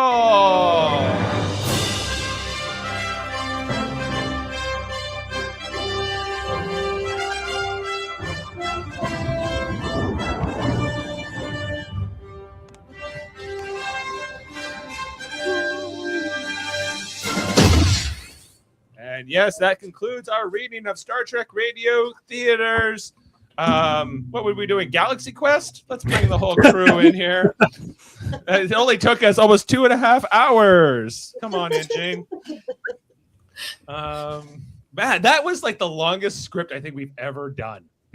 Yeah. Like that's like just the amount of narration alone. Yeah. Was quite something. So if you're still with us, we are thrilled, of course, and we're thrilled all of our cast are here on this late evening. We started almost 2.5 hours ago. I'm Dave Mader. I was playing Saris and the computer, and then there was the announcer there at the end. Jane Mader, my wife here, she was playing many roles, including Laredo, Tommy. Yep. You were the mom. The mom. The mom was maybe my favorite. You think a fan? Shy girl and girl. Shy. And girl. And Yes. girl, and many different roles, so many roles.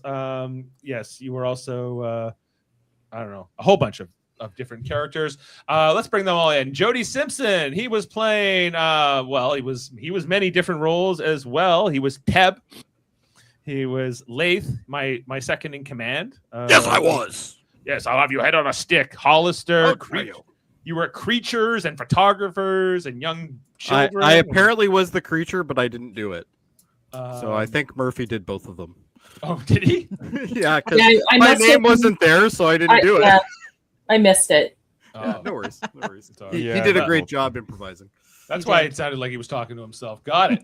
All right. Coming in here next was our Alan Rickman himself. It was Steven playing, your character's name was Dr. Lazarus. Yeah. But also you were Alexander on this one. It was amazing. I loved it. Very dry and witty and everything else. Perfect embodiment of the character. Very good. Thanks, Steven. Of course, our narrator, Ashley Millard, as well as Lalari, and Tech Sergeant Chen there, Kevin Millard. Kevin, you were like, when you were asked if you were stoned and you said yes, I was like, this is the perfect version of Tech Sergeant I didn't Chen. even know he was playing a character. Yeah. That character is very you in a lot of ways, where they're like, hey, they're Very, telling me there's yeah. something wrong down here, you know. That was for Kevin. Everyone else is freaking out, and he's just like, "It'll be fine." Just like yesterday, you guys were like, "Hey, will Ashley can she do the Lalari character?" And I was just like, "I don't know. We'll find out tomorrow." I Maybe. guess.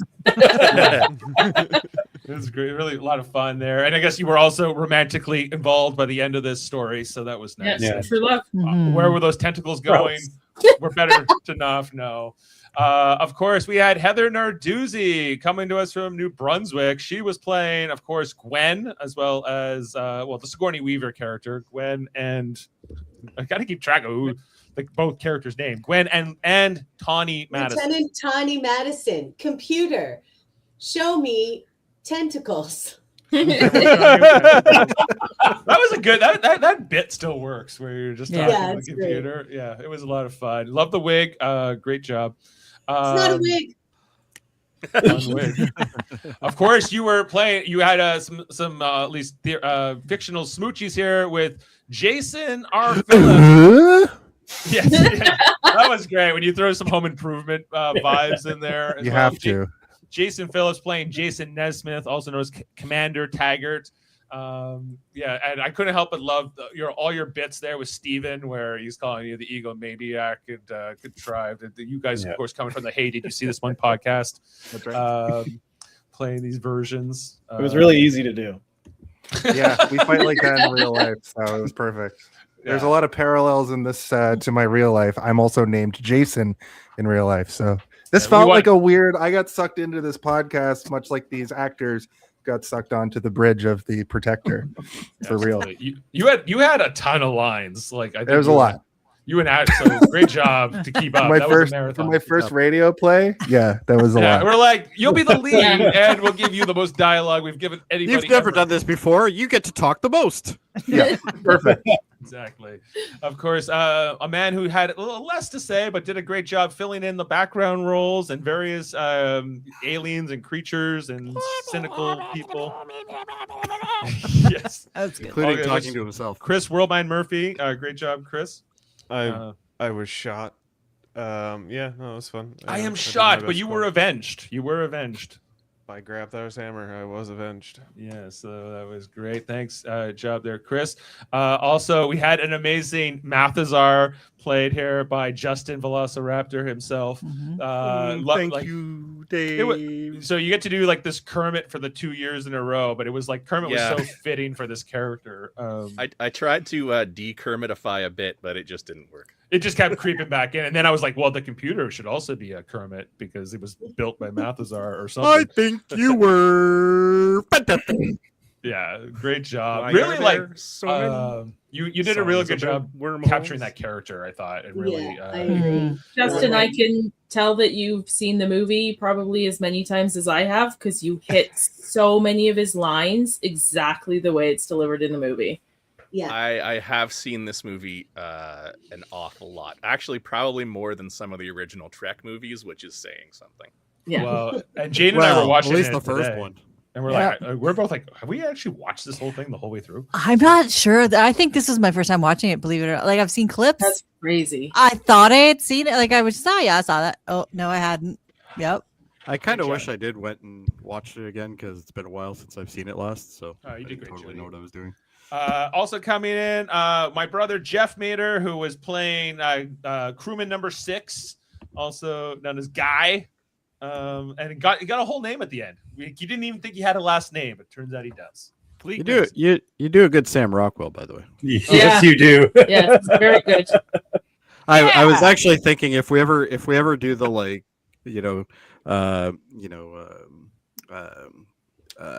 Hitchhiker's Guide to the Galaxy or something like that, you'd be good as Z-Fo.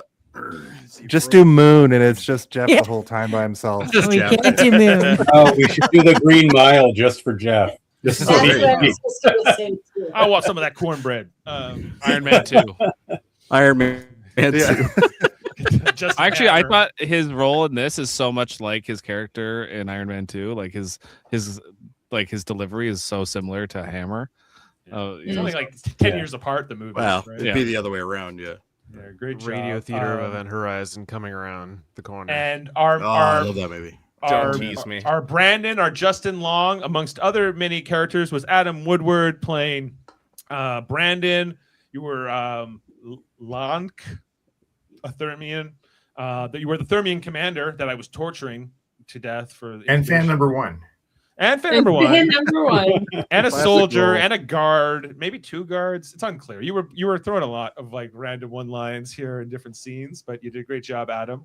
Thanks. Hey guys, I gotta say, the cynical guy number 1 and cynical guy number 2, Jody and Worldmine, you made me feel bad for Commander Tiger. Oh, Yes.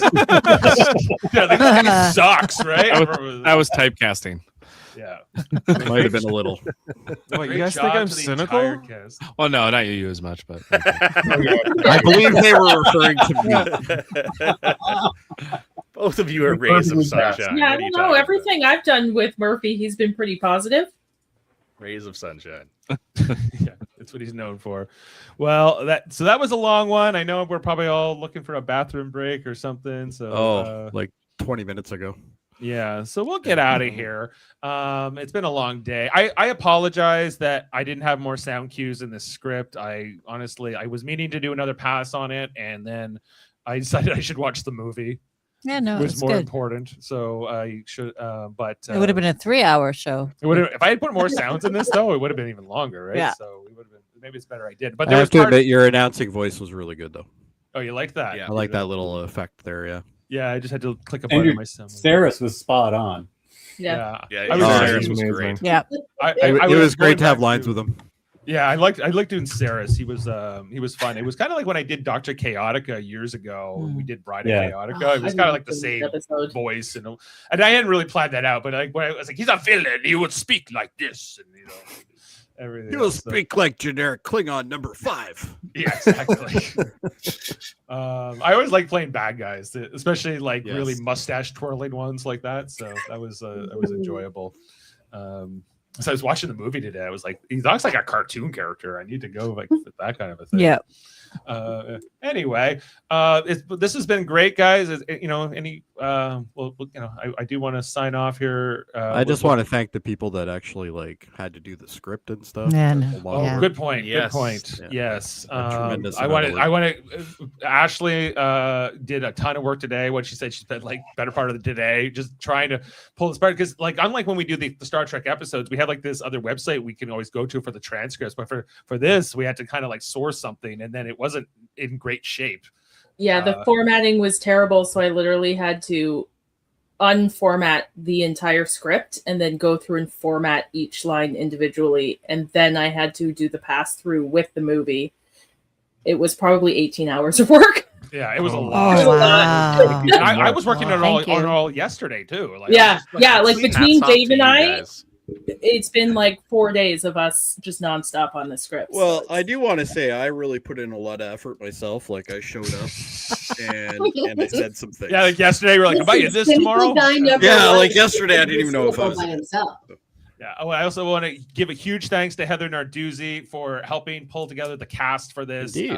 wrangling everybody together, getting the schedules, the times. It's never easy, especially with this many people and this much of a time commitment. So I really want to thank Heather for that important role she plays in the production. Thank you, Heather. And Thanks. Super fun. yeah, this is a good time. So we'll be back for another episode of Radio Theater. You know, maybe not this complex. We'll do something a little simpler next, like just an hour-long episode. Just an hour long, yeah, like a 45-minute episode. You know, so it would be good. And yeah, I hope everyone had a wonderful Christmas holiday, and we'll have and tomorrow's New Year's Eve. So you know, celebrating out there and have great New Year's and. You know, end this 2025 in a bang, and hopefully 2026 is going to be better. Banger. Yeah, it's gonna be a banger. Better. 1,500 subscribers for Live Long and Podcast in 2026. Let's go. We're going to 10,000, or yeah, they're trying to get up to that 10,000 subscribers. All right, so. Or no, 1,000, not 10,000. 1,000. No, 10,000. 10,000. We're going for 10K. I added a couple zeros. Who's to say? 1,701. I admire your target, Dave. Yes, I was like, how many zeros is it? But yeah, and check out our other podcasts here on the channel. And we lost somebody. Oh, Jason. And you can check out our For All Mankind coverage every Monday night. We're talking about For All Mankind. We'll be on this Monday talking about season 4, episode 9, Brazil. We're almost done that show until season 5 comes out at least. So look out for that. We also do Star Trek: The Next Generation reviews all the time. We're skipping this week, but we'll be on next week. Coming back with season 3, episode 16, The Offspring is our next episode. That's really exciting. Also, January. Oh, that's wrong. January is going to be the debut of Starfleet Academy, which is coming out. You know, and Jody's the most excited, I think. So Jody so excited. is also going to play cynical guy number 1. I won't be playing it. Yeah. So acting needed. And also, we had an interview today with Rick from Certifiably In-Game, which is a YouTube channel that makes all kinds of Star Trek. You can call them explainer videos, maybe, or like deep diving into the lore. That was a ton of fun talking to Rick. You know, better part of today, getting into all that. I really recommend you check out his channel and his videos if you're into the Star Trek. Which yeah, I watched some of that. He seems like a really cool guy. He is a really cool guy. Hey, it's Rick here, and I'm going to break down all the lore about the Romulans. I didn't ask him if he does a Dave Mader impression, but I think he should start. So, and with that, I think. Oh, and on our Super Mader Brothers podcast channel, you can check out our Survivor coverage. Jason was there more than Jeff Mader all season long. You can check out. I was working some shade. He was working. He's a working man. He's a working man. And but Survivor 50 is starting up at the end of February. So if you like Survivor, we'll be talking about that over there. And any other plugs? Hey, did you just see this one? You guys want to mention anything before we? Yeah, I hate to see this one every week. Thursdays, not this week. It's New Year's, but every week at 8 p.m. Eastern on YouTube, Facebook, and Twitch. January, we're starting John Woo month, or Jan Woo. It's going to be great. And me and Steven are on that show. We do that show every week, and you love it to watch it. It's long. 2 hours and 30 minutes is nothing for us. So get after it. That's a short episode for us. Yeah, that's like, oh, I'm going to play video games before I go to bed tonight. So here for this 2.5 hour podcast tonight, this isn't really nothing for you guys. You're well trained for it. And if you thought Jason was talking a lot on this episode, you should see a regular episode of his. Exactly. It's life imitating art, imitating life again. It's great. Absolutely. Well, thanks everyone. Live long and podcast wherever you are. Have a very safe evening tomorrow night, and we'll see you next time. And a happy New Year. And by Grethor's hammer, you will be avenged. Never give up, never surrender, and we'll see you next time. Beam up some Star Trek content with Live Long and Podcast. A roundtable movie discussion with Hey, did you see this one? And take a peek into the darkness with Heard Noise. Must Investigate with Michael Chan. Watch us duke it out on trivial debates. And let's chat about TV with the Super Mater Brothers. It's all here on the United Federation of Podcasts.